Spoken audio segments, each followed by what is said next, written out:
রব্বুল আলামিন তার বান্দাকে এত ভালোবাসেন, একজন সাহাবী কতগুলি পাখির বাচ্চা নিয়ে রাসূলের কাছে হাজির হয়েছেন।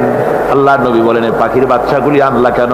সাহাবী বলেন, হুজুর এই পাখির বাসাটা ভেঙে গিয়েছিল, বাচ্চাগুলি যখন ধরলাম ওর মা আমার মাথার উপরে ঠোকরাতে লাগলো, সে নিজের জীবনের মায়াকে উপেক্ষা করে বাচ্চাগুলিকে হেফাজত করার জন্য আমার উপরে ঝাঁপিয়ে পড়লো। আমি নিয়ে এসেছি এখানে, এই দেখুন ঘরের মধ্যে ঢুকেছে, এখানে ওই পাখিটা এসেছে। আমি রাসূলকে দেখাতে এলাম প্রাণী জগতে মায়ের সন্তানের প্রতি কত মায়া, সেটা দেখাতে এলাম। আল্লাহর নবী বলেন, ও সাহাবী, প্রাণী জগতে সন্তানের প্রতি মায়ের কতটুকু মহব্বত তুমি তাই আমাকে দেখাতে এসেছো।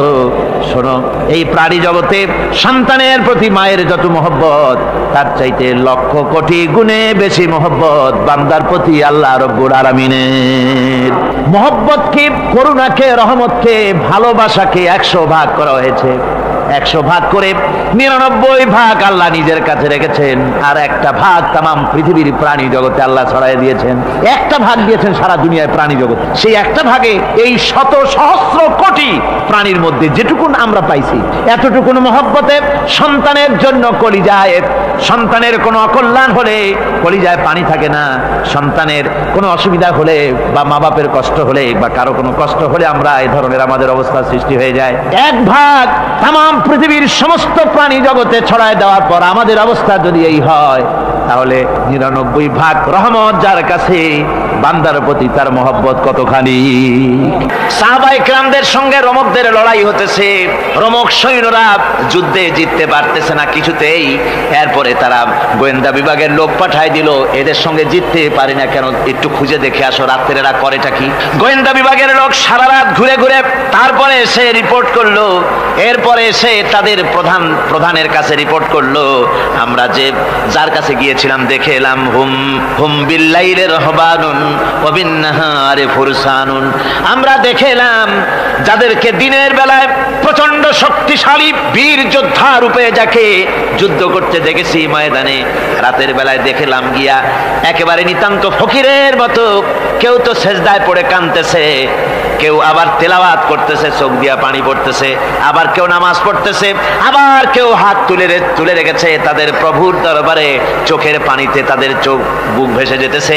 সারাটা রাত তেলাওয়াত আর সেজদা আর নামাজের মধ্যে তারা এভাবে কাটিয়ে দিয়েছে। সেনাপতি এই রিপোর্ট শোনার পরে বললেন, ও গোয়েন্দা বিভাগের লোকেরা, আমার রোমক সৈন্যরা শোনো, যে জাতির নৈতিক মান এত উচ্চে, ওই জাতির সঙ্গে যুদ্ধ করা মানে আমাদের আত্মহত্যা করার শামিল। এদের সাথে কিছুতেই আমাদের পক্ষে পারা সম্ভব না। হ্যাঁ, এদের সাথে পারা যাবে যদি এই সম্পর্ক নষ্ট করে দেওয়া যায়। আল্লাহর সাথে তাদের এই গভীর সম্পর্ক যেটা আছে, এই সম্পর্ক নষ্ট করে দিতে হবে, তাহলেই কেবলমাত্র সম্ভব হবে। এদের নৈতিক চরিত্র ধ্বংস করার জন্য প্রচেষ্টা চালাও, তাহলে হয়তো আমরা কামিয়াব হতে পারবো। আমার বন্ধুগণ, এই জন্য গভীর রাত্রে যারা ইমানদার ব্যক্তি, তাদের জন্য গভীর রাত্রে জাগার একটা ব্যবস্থা আল্লাহ পাক বলেছেন। ইমানদার ব্যক্তিদের জন্য এটা হলো 2 নম্বরের বৈশিষ্ট্য। ওয়াল্লাযীনা ইয়াকুলুনা রাব্বানা সরিফ আন্না আযাব জাহান্নাম ইন্না আযাবাহা কানা গরামা। রহমানের বান্দার, খাঁটি বান্দার 3 নম্বরের বৈশিষ্ট্য হচ্ছে তারা আল্লাহ রব্বুল আলামিনের দরবারে হাত তুলে ফরিয়াদ জানায়, আল্লাহর কাছে মোনাজাত করে, আল্লাহ রব্বুল আলামিনকে বলে, আয় আল্লাহ, হে আমার প্রভু, আয় আমার রব, জাহান্নামের আগুন থেকে দয়া করে আমারে বাঁচাও। জোরে বলেন আমিন, জোরে বলেন আমিন। জাহান্নামের বর্ণনা আমরা এই মাহফিলে করেছি, করি নাই? মনে আছে? দারুণ কঠিন জায়গা, অত্যন্ত কঠিন জায়গা, মারাত্মক জায়গা জাহান্নাম। ওই জাহান্নামের জন্য আল্লাহর কাছে কাঁদতে হবে, মাপ চাইতে হবে জাহান্নাম থেকে। মুমিন ব্যক্তির 3 নম্বরের বৈশিষ্ট্যই তাই। সে বলবে, রব্বানা সরিফ আন্না আযাব জাহান্নাম ইন্না আযাবাহা কানা গরামা। হায় আল্লাহ, তোমার জাহান্নামের শাস্তি থেকে তোমার কাছে মাপ চাই। আল্লাহ পাক বলেন, এই জাহান্নামের শাস্তি বড়ই প্রাণান্তকার হবে। ইন্নাহা সাআত মুস্তাকাররান ওয়া মুকামা। জাহান্নাম জাহান্নাম হচ্ছে অবস্থানের জন্য অত্যন্ত নিকৃষ্ট, খুবই খারাপ জায়গা এই জাহান্নাম। কিন্তু মুসলমানদের অবস্থাটা ভিন্ন। মুসলমানেরা নেক আমল করে, ইবাদত বন্দি করে, তা সত্ত্বেও তার কলিজা কাঁপতে থাকে। সুবহানাল্লাহ, তার কলিজা কাঁপতে থাকে যে আমি যে ইবাদত করছি এই ইবাদত আল্লাহর দরবারে মঞ্জুর হচ্ছে কিনা। এই জন্য তার মন কাঁদতে থাকে। সে আমলের উপর নির্ভর করে থাকে না, সে আল্লাহর দয়ার উপরে নির্ভর করে। কিসের উপরে নির্ভর করে? আল্লাহর দয়া, আল্লাহর রহমতের উপরে নির্ভর করে। আর সে আল্লাহর কাছে কাঁদতে থাকে, রব্বুল আলামিন তুমি দয়া করে মেহেরবানি করে আমার হিসাব নিও না, আমার হিসাব করে যদি বেহেশতে দাও তাহলে তো বেহেশতে যাইতে পারবো না। কিয়ামতের দিন আল্লাহ রব্বুল আলামিন কোন মানুষকে যদি হিসাবের জন্য ধরে ফেলেন তাহলে ওই বান্দার আর জাহান্নাম ছাড়া কোনো পথ নাই। এই জন্য আল্লাহ শিখাই দিয়েছেন, বান্দা দোয়া কর, ওয়া আদখিলনাল জান্নাতা বিগাইরি হিসাব, হায় আল্লাহ বিনা হিসাবে তোমার জান্নাত আমাকে দান করো। আবার হুজুর দোয়া করেছেন, আল্লাহুম্মা হাসিবনি হিসাবান ইয়াসীরা, হায় আল্লাহ তুমি আমার সহজ হিসাব নাও। পড়েন, আল্লাহুম্মা হাসিবনি হিসাবান ইয়াসীরা, হিসাবে ইয়াসীর, সহজ হিসাব। হায় আল্লাহ তুমি আমার সহজ হিসাব নাও। এই হাদিসের ব্যাখ্যা এসেছে সহজ হিসাব কি? ব্যাখ্যা এসেছে সহজ হিসাবটা হচ্ছে আল্লাহ রাব্বুল আলামিন কিয়ামতের ময়দানে তার কোন বান্দাকে যদি রহমত করতে চান, কোন বান্দার প্রতি যদি দয়া করতে চান, কাউকে যদি ক্ষমা করতে চান, তাহলে আল্লাহ রাব্বুল আলামিন তাকে একটা পর্দার আড়ালে রেখে নেবেন। একটি পর্দার আড়ালে রেখে নিয়ে আল্লাহ পাক জিজ্ঞেস করবেন, বান্দা তুই কি এই গুনাহগুলি করেছিলি নাকি, এইটা এই সব গুনাহ করেছিস নাকি? আল্লাহ জিজ্ঞেস করবেন বান্দাকে, অবস্থাটা কেমন হবে চিন্তা করেন, বান্দা এইগুলি করেছিস নাকি? বান্দা ভয়তে থরথর করে কাঁপতে থাকবে, কলিজা ভয়তে কাঁপতে থাকবে, অস্থির হয়ে যাবে। সে স্বীকার করবে, রব্বুল আলামিন তুমি যা বলেছো আমি সব অন্যায় আমার দ্বারা হয়েছে, আমি বুঝতে পারি নাই, আমাকে মাফ করে দাও। রব্বুল আলামিন বান্দাকে বলবেন, যা বান্দা আমি তোকে মাফ করে দিলাম, আমার জান্নাতে চলে যা। সুবহানাল্লাহ সুবহানাল্লাহ। সুতরাং জাহান্নামের শাস্তি থেকে সব সময়ের জন্য আল্লাহর কাছে মাফ চাইতে হবে। ওয়াল্লাযীনা ইযা আনফাকু লাম ইউসরিফু ওয়া লাম ইয়াকতুরু ওয়া কানা বাইনা যালিকা কাওয়ামা। রহমানের প্রকৃত খাঁটি বান্দা তারা, যারা নাকি যখন খরচ করে খরচের সময় বেহুদা খরচ করে না, আবার খরচের ভিতরে কার্পণ্যতাও তারা করে না। ওয়া কানা বাইনা যালিকা কাওয়ামা, এই দুইয়ের মাঝে তারা ভারসাম্য রক্ষা করে, মধ্যমনীতি অবলম্বন করে চলে। তার মানে হলো পয়সা আছে বলি এই পয়সা দিয়ে তারা মদ খায় না, জুয়া খেলে না, মিনা বাজার ইত্যাদি শয়তানি বদমাশি সিনেমা হল ইত্যাদি বানায়া পাপের বোঝা বাড়ায় না। তারা অতিরিক্ত কোনো খরচ করে না, আবার অর্থ পূজারী ব্যক্তির মতো কার্পণ্যতাও তারা করে না। দুইয়ের মাঝে তারা ভারসাম্য রক্ষা করে। এক শ্রেণীর লোক আছে মাল শুধু জমায়, খরচ টরচ করে না। কোরআন শরীফে বলা হয়েছে, আল্লাযী জামা মালান ওয়া আদ্দাদা, মাল জমা করে আর গুনতে থাকে, মাঝে মধ্যে আবার টেলিফোন করে, হ্যালো সোনালী ব্যাংকের ম্যানেজার সাহেব নাকি? বলে হ্যাঁ, দেখুন তো আমার আমলনামাটায় কত আছে। এখন হিসাব টিসাব করে আর তাড়াতাড়ি, এখন তো আর আমলনামা দেখতে সময় লাগে না, তাড়াতাড়ি দেখা যায়। আগে যেমন ব্যাংকে গিয়ে যদি জানতে কেউ চাইতো যে আমার ডেবিট কত, ক্রেডিট কত, ব্যালেন্স কত ইত্যাদি জানতে চাইলে তাকে একেবারে সেই লেজার খোলা লাগে, বিরাট বিরাট বই, বড় বড় কিতাব যা গরুর গাড়ি দিয়ে টানা লাগে, এত বিশাল বিশাল বই ছিল। এখন সেগুলি সংক্ষিপ্ত হয়ে একেবারে কম্পিউটারের মধ্যে ঢুকানো হয়েছে। কম্পিউটারের ভেতরে রয়েছে একটা ছোট্ট যন্ত্র যার নাম হলো মাইক্রোচিপস, একেবারে এতটুকু ছোট্ট মাইক্রোচিপ। এই মাইক্রোচিপসের ভেতরে হাজার হাজার ক্লায়েন্টসদের ডেবিট ক্রেডিট, তাদের ট্রানজাকশন, তাদের ব্যালেন্স সব কিছু রয়ে গেছে। আপনি যখনই জিজ্ঞেস করবেন সে বাটন একটা দাবালো আর সাথে সাথে স্ক্রিনে এসে গেল আপনার নাম কি, বাপের নাম কি, দাদার নাম কি, কত টাকা জমা করছিলেন, কোন কোন তারিখে উঠাইছেন, হাতে কত নিছেন কত, 14 গোষ্ঠীর ইতিহাস একটা চাপে চলে আসে। তো আমি মানুষকে এভাবে বলি যে এই বুদ্ধিটা যিনি দিলেন, লোকেরা বলে তো কয় যে কিয়ামতের দিন আল্লাহ নাকি আমলনামা দিবে মানুষের সামনে হাজির করিয়া, ইমানদারের সামনের থেকে ডান হাতে, বেঈমানের পিছন থেকে কোন হাতে, বাঁ হাতে। এখন ওই আমলনামা সারা জীবনে যত কথা বলছি, যত কাজ করছি সব তাতে লেখা থাকবে। তাহলে সেটা তো একটা বিশাল একটা বই হবে, তো আমরা হাতে করে ধরবই বা কেমনে, আর ওটা হবেই বা কেমনে, আর ওটা পড়বই বা কেমনে। এখন তো বুঝতে সহজ হয়েছে কেমনে পড়বেন। মানুষের মাথায় যদি এই বুদ্ধি আসে, একটা ছোট্ট মাইক্রোচিপসের ভেতরে যদি হাজার হাজার ক্লায়েন্টসদের কোটি কোটি শত শত সহস্র কোটি একটা মাইক্রোচিপসের ভিতরে ঢুকানো যায়, তাহলে এই বুদ্ধি যিনি দিলেন তিনি বুঝি এর চাইতেও ছোট্ট বইয়ের মধ্যে আপনার আমলনামা উঠিয়ে দিতে পারবেন নাকি? যারা বলেন পারবে কিনা?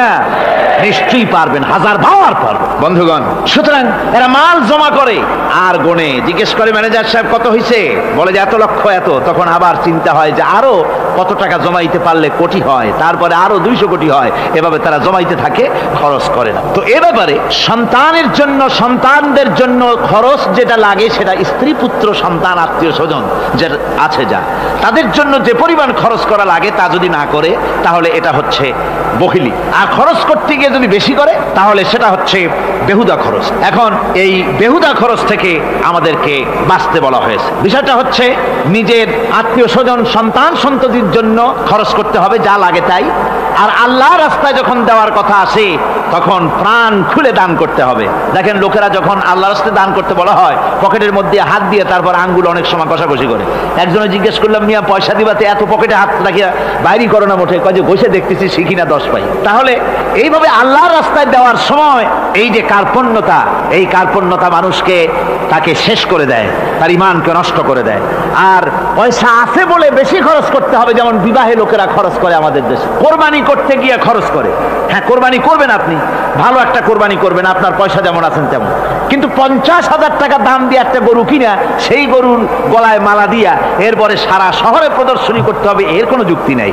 আছে কোনো যুক্তি? যদি তা হয় তাহলে ওই গরু যিনি কেনেন তারও গলায় মালাই দিয়া দুজনে একসাথেই ঘুরানো দরকার, বুঝলেন? আমার বন্ধুগণ, আপনি কোরবানি করবেন, কোরবানি আপনার 10,000 টাকায় হয়ে যেতে পারে, 15,000 টাকায় হয়ে যেতে পারে। বাকি টাকাগুলি আল্লাহর রাস্তায় খয়রাত করে দেন। কত গরিব আত্মীয় আছে তাদের দিয়ে দেন। 50,000 টাকা দিয়ে বিরাট বাজারের সেরা গরু খরিদ করে কোরবানি দিচ্ছেন। অর্থটা কি? মানুষকে দেখাচ্ছেন আল্লাহর দরবারের গোশত যাবে না, চামড়া যাবে না, রক্ত যাবে না, যাবে আপনার নিয়ত। কি যাবে? নিয়ত। সুতরাং আল্লাহর রাস্তায় যখন খরচ করবেন সেই খরচ করার ব্যাপারে তখনও নিয়তটা দেখতে হবে। হালাল পথে খরচ করতে গেলেও নিয়তটা দেখতে হবে, এবং তখনও বেহুদা খরচ করা যাবে না। বিবাহে যেভাবে খরচ আজকাল করে মানুষেরা, হুজুর সাল্লাল্লাহু আলাইহি ওয়াসাল্লাম বলেছেন যে বিবাহে যত খরচ কম সেই বিবাহ তত বরকতপূর্ণ। আর আমরা মনে করি বিবাহে যত বেশি খরচ বাড়ানো যায় ততই এটা বেশি শামদার হবে। উল্টা চিন্তা করি। আল্লাহ রাব্বুল আলামিন এরপরে বলছেন, والذين لا يدعون مع الله إلها آخر ولا يقتلون النفس التي حرم الله إلا بالحق ولا يزنون ومن يفعل ذلك يلقى أثاما। আর রহমানের খাঁটি বান্দা যারা, তাদের 5 নম্বরের বৈশিষ্ট্য হচ্ছে যে তারা আল্লাহর সাথে, আল্লাহকে বাদ দিয়ে অন্য কাউকে ইলাহা বলে, মাবুদ বলে ডাকে না। এই ব্যাপারেও ব্যাখ্যা আমরা এই মাহফিলে দিয়েছি, মনে আছেন আপনাদের? আল্লাহ ছাড়া অন্য কাউকে ইলাহা বলে ডাকা যাবে না। ওয়ালা ইয়াকতুলুনা আন-নাফসাল্লাতী হারামাল্লাহু ইল্লা বিল হক।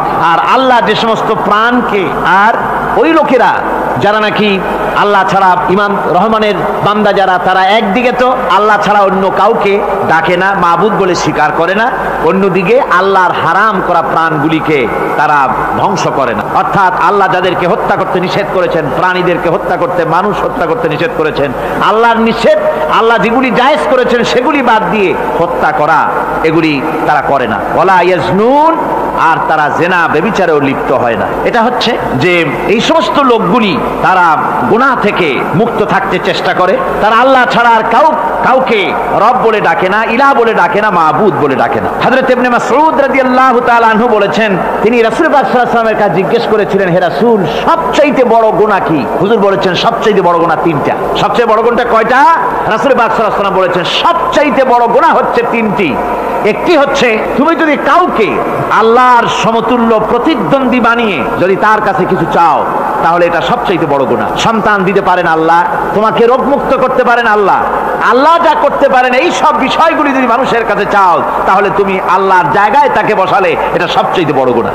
আর 2 নম্বরের গুনাহ হচ্ছে, নিজের সন্তান তোমার খাবার খাবে, তোমার খাবারে সন্তান ভাগ বসাবে, এই ভয়তে সন্তানকে হত্যা করা, এটাও বিরাট পাপ। আর 3 নম্বরে হচ্ছে প্রতিবেশীর স্ত্রীর সঙ্গে জেনা করা, এটা হলো আরেকটি। মোট 3টি গুনাহ বলেছেন রাসূলুল্লাহ, সবচাইতে মারাত্মক গুনাহ। তার মধ্যে এই গুনাহগুলি তো আমাদের সমাজে চালু আছে। একদিকে সমাজের সমাজের ভেতরে রয়েছে আল্লাহ ছাড়া মানুষের কাছে, মাজারের কাছে গিয়া, কবরের কাছে গিয়া কবরওয়ালার কাছে চাওয়ার এই রেওয়াজ চালু আছে। এই রেওয়াজ কি চট্টগ্রামে কমেছে না বেড়েছে? কমেছে। জোরে কোন আলহামদুলিল্লাহ। কমে গিয়েছে, আগের তুলনায় বহুত কমেছে। যারা এই মাজারকে নিয়ে ব্যবসা করে তারা অনেকে বলেছেন যে আমাদের ইনকাম আগে যা ছিল তার থেকে 4 আনায় নেমে গিয়েছে, 12 আনাই শেষ। জোরে কোন আলহামদুলিল্লাহ। জোরে বলেন আলহামদুলিল্লাহ। এই মাজার পূজা থেকে বাঁচতে হবে। 2 নম্বরে রয়েছে সমাজের ভিতরে চালু আছে এই যে সন্তান হত্যা করা, এই হত্যা করার এক রেওয়াজ চালু আছে। এরপরে রয়েছে এমনি মানুষকে হত্যা করা। কলেজ ইউনিভার্সিটিতে যেভাবে মানুষ হত্যা করা হচ্ছে, এরা জানে না নিজের আদর্শকে প্রতিষ্ঠার জন্য আন্দাজ এবং অনুমানের উপরে ভিত্তি করে জেদ করে মানুষকে হত্যা করছে। কি বলেন, করে না? আল্লাহ রাব্বুল আলামিন বলেন, ওয়ামাইয়াকুতুল মুমিনা মুতাআম্মিদান ফাজাযাউহু জাহান্নাম খালিদিনা ফিহা আবাদান। আল্লাহ রাব্বুল আলামিন বলেন, মুমিন বান্দা কি কেউ যদি ইচ্ছে করে কাউকে হত্যা করে তাহলে তার জায়গা হবে জাহান্নাম, তার আর কোনো শাস্তি নাই, একমাত্র জাহান্নামই হবে তার শাস্তি, চিরকাল জাহান্নামের ভিতরে থাকতে হবে। জোরে বলেন নাউজুবিল্লাহ। আজকে কলেজের মধ্যে, ইউনিভার্সিটিতে অনবরত আমরা হত্যাকাণ্ডের খবর শুনতে পাচ্ছি, সমানে হত্যা হচ্ছে। এই যে সন্ত্রাস এবং হত্যা যা হচ্ছে কলেজ ইউনিভার্সিটিতে, আপনারা আমাকে বলেন অনুরূপ হারে মাদ্রাসায় এই ধরনের সন্ত্রাস হচ্ছে? এত আস্তে জবাব দিলেন তাহলে বোধহয় হচ্ছে দেশে। মাদ্রাসায় সন্ত্রাসের কারণে, কোন টাইটেল মাদ্রাসা, ফাজেল মাদ্রাসা সন্ত্রাসের কারণে বন্ধ হয়েছে এমন কোন নজির আপনারা পেয়েছেন? পান নাই। কেন পান? কলেজ বন্ধ হচ্ছে, ইউনিভার্সিটি বন্ধ হচ্ছে সন্ত্রাসের কারণে, মাদ্রাসা বন্ধ হয় না কেন? তার কারণ হচ্ছে কলেজ ইউনিভার্সিটিতে কোরআন পড়ানো হয় না, হাদিস পড়ানো হয় না, তাই তারা হত্যা করলে কি পাপ হয় তাও জানে না। হত্যা পাপ, হত্যার পাপ তো দূরের কথা, মানুষ কোরআন শুনতে আসে, কোরআন শুনতে আসাটাও তাদের বরদাস্ত হয় না। আমি জানতে পারলাম, এ মাহফিল আসার সময় জানতে পেরেছি, চট্টগ্রাম বিশ্ববিদ্যালয়ের কাছে থেকে শ্রোতৃমণ্ডলী মাহফিলের শ্রোতারা বাসে যখন আসতেছিল, সেখানকার কিছু সংখ্যক ছেলেরা ইট পাটকেল মেরেছে বাসের উপরে, বহুত লোক সেখানে আহত তারা করেছে। নাউজুবিল্লাহি মিন যালিক। কি শিক্ষা দেওয়া হচ্ছে সেখানে? কিন্তু মাদ্রাসায় তো হচ্ছে না। কেন হয় না? তার কারণ হচ্ছে মাদ্রাসাগুলিতে কোরআনে কারীম পড়ানো হয়, রাসূলুল্লাহর হাদিস পড়ানো হয়, সেখানে জানানো হয়, এই কথাগুলি পড়ানো হয়। যদি কেউ কাউকে হত্যা করে জাহান্নাম ছাড়া কোনো জায়গা থাকবে না, চিরকাল জাহান্নামে থাকতে হবে, এই ভয়তে ওরা হত্যার ভিতরে যায় না। এই জীবন জীবন নয়, পরকাল আছে, কিয়ামতের দিন আল্লাহর দরবারে দাঁড়ায়া জীবনের সবকিছুর হিসাব দিতে হবে। এই জন্য তারা এসব জানে বলে, এসব তাদের রক্তে মাংসের ভিতরে ঢুকানো আছে বলে তারা চুরি ডাকাতি জিনা ব্যভিচার হত্যার দিকে তত যায় না যত এরা যায়। ঠিক কিনা বলে? কলেজ ইউনিভার্সিটিতে আজকে কোরআন শরীফ পড়ানো হয় না। মাদ্রাসা এবং মসজিদে, মাদ্রাসাগুলিতে যে কারণে সন্ত্রাস হয় না, ওই কারণটা যদি কলেজ ইউনিভার্সিটিতে ঢুকানো যায় তাহলে সন্ত্রাস বন্ধ হতে পারে। ঠিক কিনা কর? আমার ভাইরা, আজ বাংলাদেশে যে কয়টা ইউনিভার্সিটি আর যতগুলি কলেজ আছে, এদেশের সাধারণ মানুষের রক্তার্জিত পয়সা দিয়েই এই কলেজ ইউনিভার্সিটি চালানো হয়, কিন্তু সেখানে কোরআন শরীফের তাফসীর পড়ানো হয় না, হাদিস শরীফ পড়ানো হয় না, হয় সব পড়ানো হয়, কিন্তু কোরআনে কারীমের তাফসীর পড়ানো হয় না, হাদিস শরীফ পড়ানো হয় না। যদি ওই কলেজ ইউনিভার্সিটির ছাত্রগুলিকে কোরআন শরীফ পড়ানো হতো, কোরআনের তাফসীর পড়ানো হতো, কলেজ ইউনিভার্সিটিতে হাদিস শরীফ যদি পড়ানো হতো, ইসলামের অর্থনীতি সমাজনীতি যদি পড়ানো হতো, তাহলে কলেজ আর ইউনিভার্সিটি গোটা জাতিকে মাস্তান আর গুন্ডা উপহার দিত না, খালিদ বিন ওলীদের মতো মুজাহিদ উপহার দিত। জোরে বলেন সুবহানাল্লাহ। আজকে গোটা জাতির চিন্তা চেতনা ধারণার বহির্ভূত সেখান থেকে সন্তান আমরা পাচ্ছি। আজকে সেখানে ছেলে পাঠাচ্ছে বাপ, ছাত্র ছেলে পাঠাচ্ছে, ছেলে লেখাপড়া করে সেখান থেকে ভালোভাবে পাশ করে আসবে, চাকরি বাকরি করবে, মা বাপের সুখের কারণ হবে। কিন্তু দেখা যায় কিছুদিন পর সেখান থেকে চলে আসে সন্তান লাশ হয়ে বাপের ঘরে ফিরে এলো। কি শিক্ষা হচ্ছে? এই শিক্ষা ব্যবস্থার আমূল পরিবর্তন হওয়া দরকার। আপনারা অবাক হবেন, শিক্ষা ব্যবস্থার পরিবর্তন হওয়া দূরের কথা, কোরআন হাদিস কলেজ ইউনিভার্সিটিতে পড়ানো তো দূরের কথা, নামাজের জন্য কোনো তাগিদ নাই। কোন কলেজে কোন ইউনিভার্সিটিতে এরকমের তাগিদ আছে যে যারা মুসলমান ছাত্র জোহরের আযান হয়ে যাবে সব ছাত্র শিক্ষককে বাই হুক এন্ড ক্রুক মসজিদে যেতে হবে, 5 ওয়াক্ত নামাজ বা জামাত আদায় করতে হবে, এমন হুকুম আছে? আছে। এরপরেও ছেলেরা যে যতটুকু ভালো আছে ও তো বাস ভাঙছে ইউনিভার্সিটির সামনে পাইয়া, ওরা লাঠি ঠাঙ্গা নিয়ে যে দূর আসে না, এই তো কপাল। কথা বুঝতে পেরেছেন? ওদের তো কিছু শিখানো হয় না, কিচ্ছু, অর্থাৎ চরিত্র সৃষ্টি তাদের করানো হয় না। নামাজের তাগিদ নাই, রোজার তাগিদ নাই, ওজন একটা আলাদা জগৎ। যুবতী মেয়ে, যুবতী ছেলে, যুবক ছেলে পড়াশোনা করে কো এডুকেশন, সহশিক্ষায় একসাথে যুবক পুরুষ আর যুবতী মহিলা একসাথে ওঠা বসা করছে, একসাথে পিকনিক করতে কোথায় হারায় যাচ্ছে, কি করতেছে না করতেছে দেখারও কেউ নাই। জোরে কর নাউজুবিল্লাহ। আজ তাই এক কথায় ইউনিভার্সিটিকে এদেশের একজন কবি বলেছিলেন ডাকাতদের গ্রাম।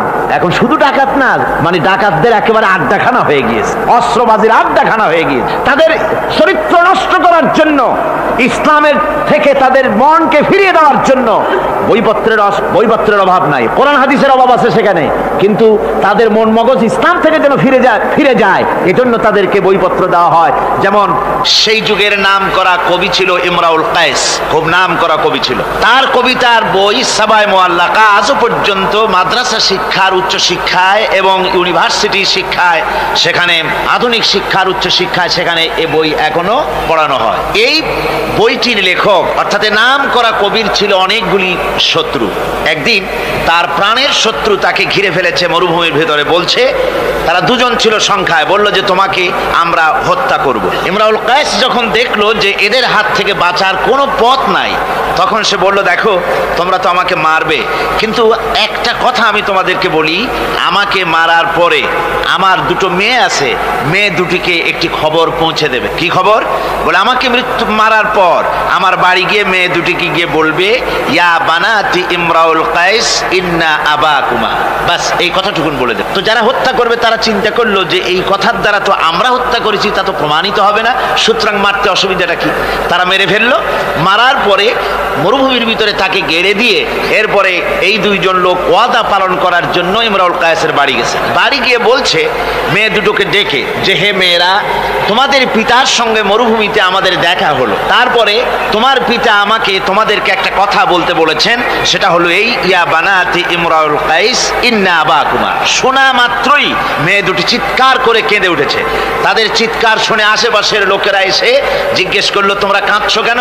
কয় যে এই দুটি লোক আমার পিতাকে হত্যা করেছে। কয় কি করে বুঝলে? কয় এই যে এদের কাছে আমার আব্বা একটা খবর পাঠাইছেন, খবরটা হলো ইয়া বানাতি ইমরাউল কায়েস ইন্না আবাকুমা। ওরা বলছে এতে ওরা হত্যা করেছে, তা কি করে বোঝা গেল? এর অর্থ তো হচ্ছে যে হে ইমরাউল কায়েসের মেয়েরা, নিশ্চয়ই তোমার পিতা, তো নিশ্চয়ই তোমার পিতা কি খায় না ঘুমায় না বিদেশে গেছে, কি করে বোঝা গেল যে সে নিহত হয়েছে? মেয়ে দুটি বলছে দেখো আমার পিতা যে কবিতার পংক্তি বলেছেন এর দ্বিতীয় লাইন আমরা জানি কি হবে, ইয়া বানাতি ইমরাউল কায়েস ইন্না আবাকুমা, এর দ্বিতীয় লাইন হবে কাদ কুতিলা ওয়া কাতিলুহু লাদাকুমা, এর দ্বিতীয় লাইন হবে নিশ্চয়ই তোমার পিতা নিহত আর হত্যাকারীরা দুজনই তোমাদের সম্মুখে উপস্থিত। এখন আপনারা চিন্তা করেন যে মহিলারা পর্যন্ত সেই যুগে কতখানি বুদ্ধিমতী, কতখানি তারা বুৎপত্তি সম্পন্না ছিল সেই যুগের মহিলারা পর্যন্ত, পুরুষ তো দূরের কথা। তো জ্ঞান বুদ্ধি সবই ছিল, সব থাকা সত্ত্বেও এই যে তারা চুরি করত, ডাকাতি করত, জিনা করত, ব্যভিচার করত একটি জিনিসের অভাবে। কয়টি জিনিসের অভাবে? সেই জিনিসটা হচ্ছে ওদের কাছে ওহির জ্ঞান ছিল না। ওহির জ্ঞান না থাকার কারণে ওদের এই চরম দুরবস্থা হয়েছিল।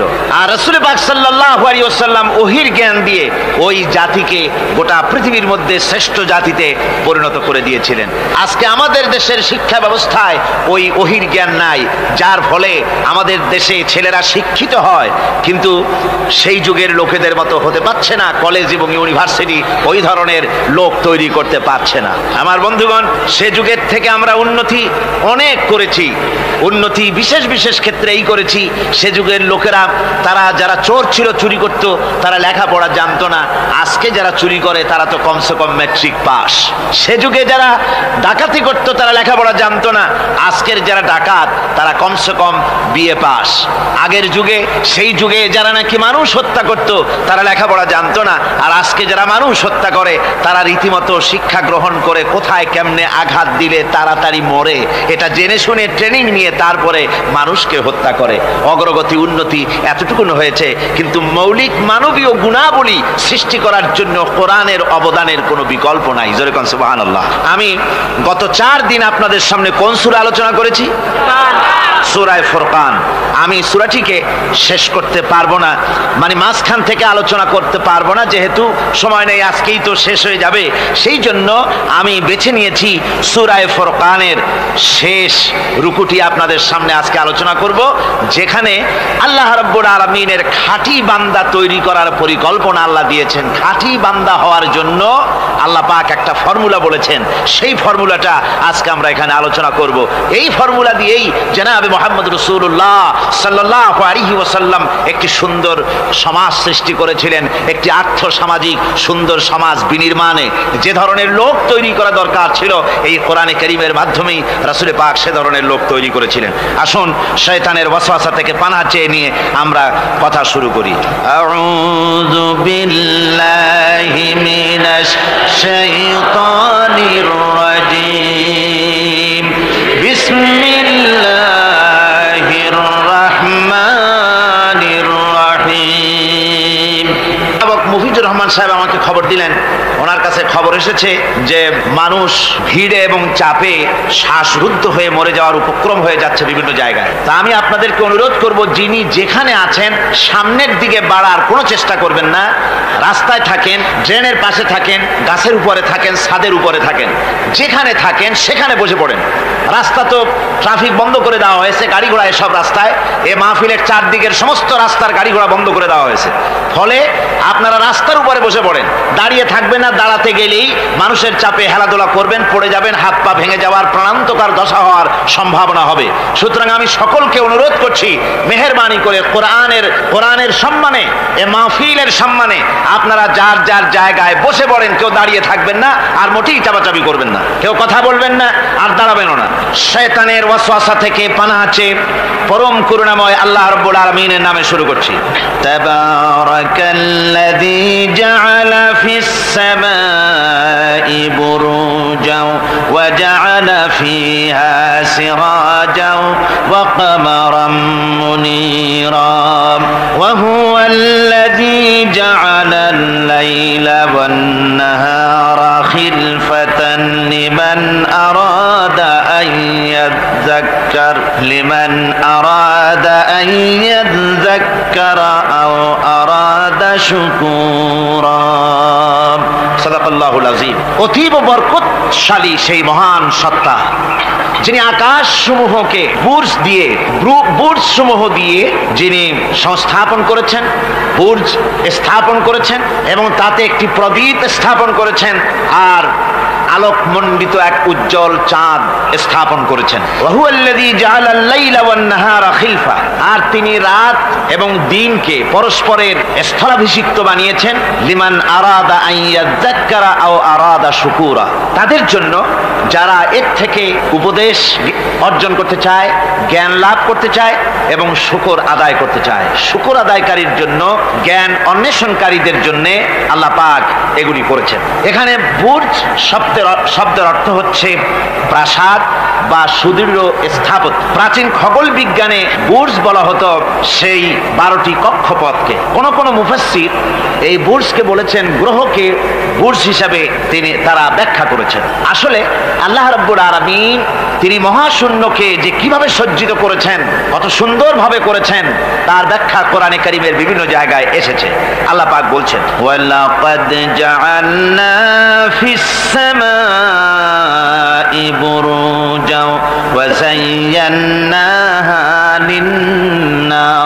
লিন-নাযিরিন। আমি আকাশে বহু সংখ্যক সুদৃঢ় বুর্জ স্থাপন করেছি এবং দর্শকদের জন্য তা অত্যন্ত সুসজ্জিত করে, সুদৃশ্য করে আমি সংস্থাপন করেছি, সুন্দর করে স্থাপিত করেছি। মহাশূন্য, এর মধ্যে আল্লাহ পাক সৃষ্টি করেছেন অগণিত গ্রহ উপগ্রহ।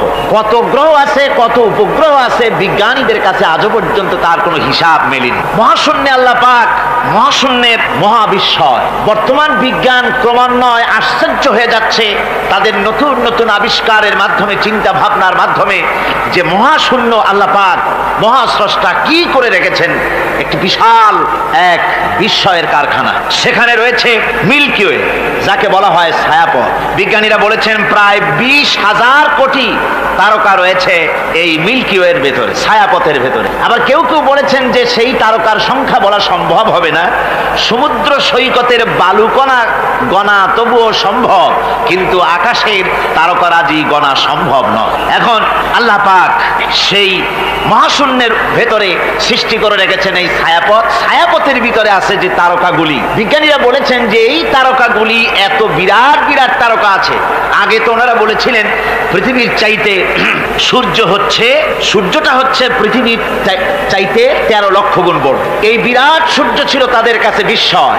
এখন তারা বলছেন না, মিল্কি ওয়ের ভিতরে যে সমস্ত তারকার সন্ধান আমরা পেয়েছি, সে সমস্ত তারকা এত বড় বড় বিরাট দানবের মতো, যে ওর এক একটা তারকার ভেতরে যে সূর্য পৃথিবীর চাইতে 13 লক্ষ গুণ বড়, এরকম অন্তত 3 কোটি সূর্যকে একটা তারকার মধ্যে ঢুকিয়ে দেওয়া যায়। সুবহানাল্লাহ, কি বিশাল কাণ্ড! এখন এই তারকা, এই গ্রহ এবং উপগ্রহ রাজি মহাশূন্যে সব পরিভ্রমণ করছে, কেউ কিন্তু দাঁড়িয়ে নাই। বিজ্ঞানীরা বলছেন, কেউ বলেছেন সূর্য ঘোরে, কেউ কয় না পৃথিবী ঘোরে, কেউ কয় না ওই চন্দ্র ঘোরে, কেউ কয় যে না আমরা মিলে সবাই ঘুরি। এখন আসলে বিষয়টা কি, কে ঘোরে আর কে ঘোরে না? আসল কথাটা নিতে হবে কোরআনের কাছ থেকে। কার কাছ থেকে? ওই চন্দ্র সূর্যের স্রষ্টা যিনি, মহাবিশ্বের স্রষ্টা যিনি, তিনি বলতে পারবেন যে আসলে ঘোরে কে।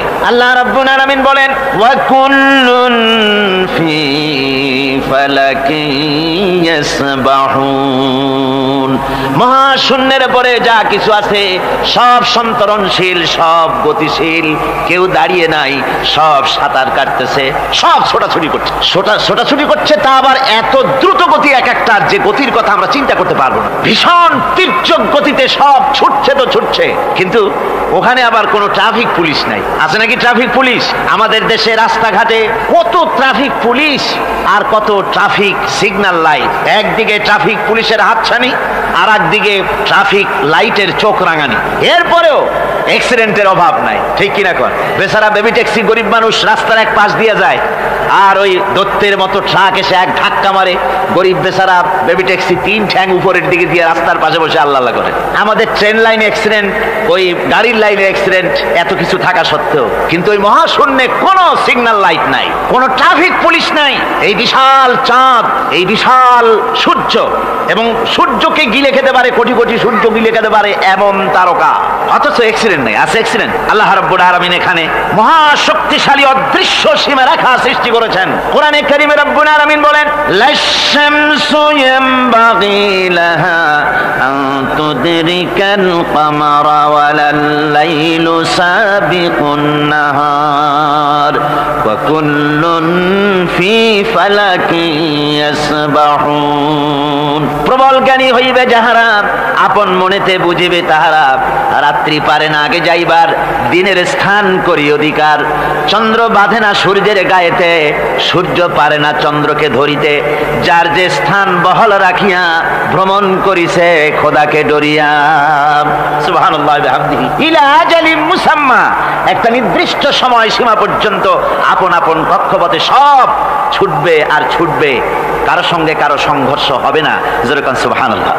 এরপরে ওই মহাশূন্যে অসংখ্য তারকারাজি আল্লাহ সৃষ্টি করে রেখেছেন। এত সুন্দর সুন্দর তারকা আল্লাহ বানিয়েছেন। আল্লাহ রাব্বুল আলামিন বলেন, ওয়ালাকাদ যায়্যানাস সামাআদ দুনিয়া বিমাসাবিহা ওয়া জাআলনাহা রুজুমান লিশ-শায়াতিন। এই দুনিয়ার আকাশখানিকে তারকা প্রদীপ দিয়া সাজায় রেখেছি মনের মতন। দেখো তুমি তাকাইয়া, কি সুন্দর করে তারকাগুলি বানিয়ে রাখলাম, তাকিয়ে দেখো। বিজ্ঞানীরা বলেছেন এমন এমন অনেক তারকা আছে যা আমরা চোখে দেখি না, খালি চোখে ধরা পড়ে না। ওই তারকা এত ঊর্ধ্বে, ওই তারকা যেদিন তৈরি করা হয়েছে সেদিন থেকে নিয়ে আজ পর্যন্ত ওই তারকাগুলির আলো পৃথিবীর মাটি স্পর্শ করে নাই। সুবহানাল্লাহ। অথচ আলোর গতি হচ্ছে প্রতি সেকেন্ডে 1 লক্ষ ৮৬,০০০ মাইল। এই এর সেকেন্ড আপনার একে বলা হয় লাইট ইয়ার, আলোকবর্ষ। এই হিসাবের সেকেন্ড, এই হিসাবের মিনিট, এই হিসাবের সপ্তাহ, মাস এবং বর্ষ, এরকম অসংখ্য লাইট ইয়ার, আলোকবর্ষ চলে গিয়েছে, আজও পর্যন্ত সেই তারকার আলো পৃথিবীর মাটি স্পর্শ করে নাই। তাহলে সেই তারকা কোথায়? সুবহানাল্লাহ পড়ে। যারা একটু আল্লাহরে গাল দিতে পারে, একটু আল্লাহ এবং ইসলামকে অস্বীকার করতে পারে, তারা আবার হিরো হয়ে যায়। দেখছেন না অবস্থা? হিরো হয়ে যায়। ওরা বলে আল্লাহ নাই, আকাশ দেখে বলে যে মহাকাশ, আসলে তো মহাকাশ না, ওটা অনেক দূরে, তাই নীলা নীলা দেখা যায়, অন্ধকার অন্ধকার ওরকম নীল রঙের দেখা যায়, আসলে আকাশ বলতেও কিছু নাই। এরপরে ইউরি গ্যাগারিন, যিনি প্রথম মহাশূন্য পরিভ্রমণ করেছিলেন, তিনি মহাশূন্য পরিভ্রমণ করে ফিরে এসে বলেছিলেন, মহাশূন্য পরিভ্রমণ করে ফিরে এলাম। মুসলমানেরা যাকে আল্লাহ বলে, খ্রিস্টানেরা যাকে গড বলে, আল্লাহ আর খ্রিস্টান সেই গডের অস্তিত্ব লক্ষ লক্ষ মাইলের কোথাও দেখি নাই, পাই নাই। আমি বলি বেকুব, আল্লাহরে তুমি দেখবা? তুমি তো তোমার নিজের শরীরও দেখো না। তোমার মাথাটার পেছনটা দেখতে কেমন, তোমার পিঠটা দেখতে কেমন, তোমার বডির একদম পেছনের অংশটা দেখতে কেমন, তা কি জিন্দিগিতে আয়না ছাড়া দেখতে পেরেছো কোনোদিন? নিজের শরীরই দেখতে পাও না, আর শরীরের স্রষ্টা মহান আল্লাহকে দেখতে চাও, দারুণ দুঃসাহস পোষণ করতেছে। আল্লাহ পাকের ওই মহান সৃষ্টি, এই বিশাল সৃষ্টির তুলনায় আমাদের অবস্থান কোথায়? আমাদের অবস্থান হচ্ছে মহাসমুদ্রের ভিতরে কাগজ দিয়া নৌকা বানায়া যদি ছেড়ে দেওয়া যায়, তো মহাসমুদ্রে কাগজের নৌকাটার যে অবস্থা, এই আল্লাহর মহাবিশ্বে মহাশূন্যের ভেতরে স্পেস, মহাশূন্য আল্লাহর মহাসৃষ্টি, এর ভেতরে আমাদের অবস্থানও আটলান্টিক মহাসাগরে কাগজের নৌকাটা যেমন, আমাদের পৃথিবীর অবস্থাটা তেমন। সুবহানাল্লাহ, আল্লাহ কত বিরাট! সুবহানাল্লাহ। আমার বন্ধুগণ, আল্লাহ পাক বলছেন যে এইভাবে করে আমি চন্দ্র সৃষ্টি করেছি এবং সূর্য সৃষ্টি করেছি। ওয়াজআলা ফিহা সিরাজা ওয়া কামারাম মুনীরা, সেখানে একটা প্রদীপ আমি জ্বালিয়েছি, সেই প্রদীপটা হচ্ছে সূর্য। এই সূর্যটা হচ্ছে বিশাল, যা পৃথিবী থেকে 9,30,00,000 মাইল দূরে যে সূর্য অবস্থান করছে, এত দূরে থাকা সত্ত্বেও এই সূর্যের দিকে মানুষ খালি চোখে তাকাতে পারে না, এত উত্তপ্ত। সূরা নাবার মধ্যে আল্লাহ বলেছেন এটাকে ওয়াজআলনা সিরাজাও ওয়াহাজা, উত্তপ্ত, অতি উজ্জ্বল, অতি উত্তপ্ত প্রদীপ, এই সূর্যটাকে আল্লাহ বলেছেন। তার তাপ এত বেশি যে পৃথিবীর কোন কোন জায়গায় সূর্যের তাপ 140 ডিগ্রি ফারেনহাইট পর্যন্ত উঠে যায়, এত তাপ হয়। তো এই সূর্যের দিকে মানুষ যদি খালি চোখে তাকায়, তাহলে তার চোখের দৃষ্টিশক্তি বিনষ্ট হয়ে যাওয়ার সম্ভাবনা থাকে। এই সূর্য দিয়ে আল্লাহ পাক ফসল পাকান, এই সূর্য দিয়ে জীবকুলের প্রাণ শক্তির সঞ্চার করেন আল্লাহ পাক। এই সূর্য, বিজ্ঞানীরা বলেছেন, একটা বই আছে, লেখকের নাম আমার মনে নাই, man does not stand alone. এই বইয়ের ভিতরে এই বিজ্ঞানী লিখেছেন, আল্লাহর সৃষ্টি রহস্য সম্পর্কে লিখেছেন যে সূর্য যেখানে এখন আছে, স্রষ্টা নিশ্চয়ই একজন আছেন, তিনি বলছেন যে সূর্য যেখানে আছে ওখান থেকে যদি কিছু নিচে নেমে আসতো সূর্য, তাহলে গোটা পৃথিবী পুড়ে ছাই হয়ে যেত। আর যেখানে আছে ওখান থেকে যদি কিছু উপরে উঠে যেত, গোটা পৃথিবী হিম শীতলতায় গোটা পৃথিবী ফ্রিজ হয়ে যেত। অথচ একটা মাপা একটা জায়গায় আল্লাহ পাক এই সূর্যকে রেখেছেন। সুবহানাল্লাহ পড়েন। আবার চন্দ্রকেও এমন একটা মেজারমেন্ট করা জায়গায় আল্লাহ রেখেছেন, এই চন্দ্র যদি উপরে উঠে যেত, যেখানে আছে সেখান থেকে গোটা পৃথিবীটা মরুভূমি হয়ে যেত। আর যেখানে আছে সেখান থেকে যদি নিচে নেমে আসতো কিছুটা, তাহলে গোটা পৃথিবী বন্যায়, প্লাবনে গোটা পৃথিবী ভেসে চলে যেত। সুবহানাল্লাহ বিহামদিহি। এই চন্দ্রকে আল্লাহ পাক এভাবে রেখেছেন, সূর্যকে এভাবে রেখেছেন।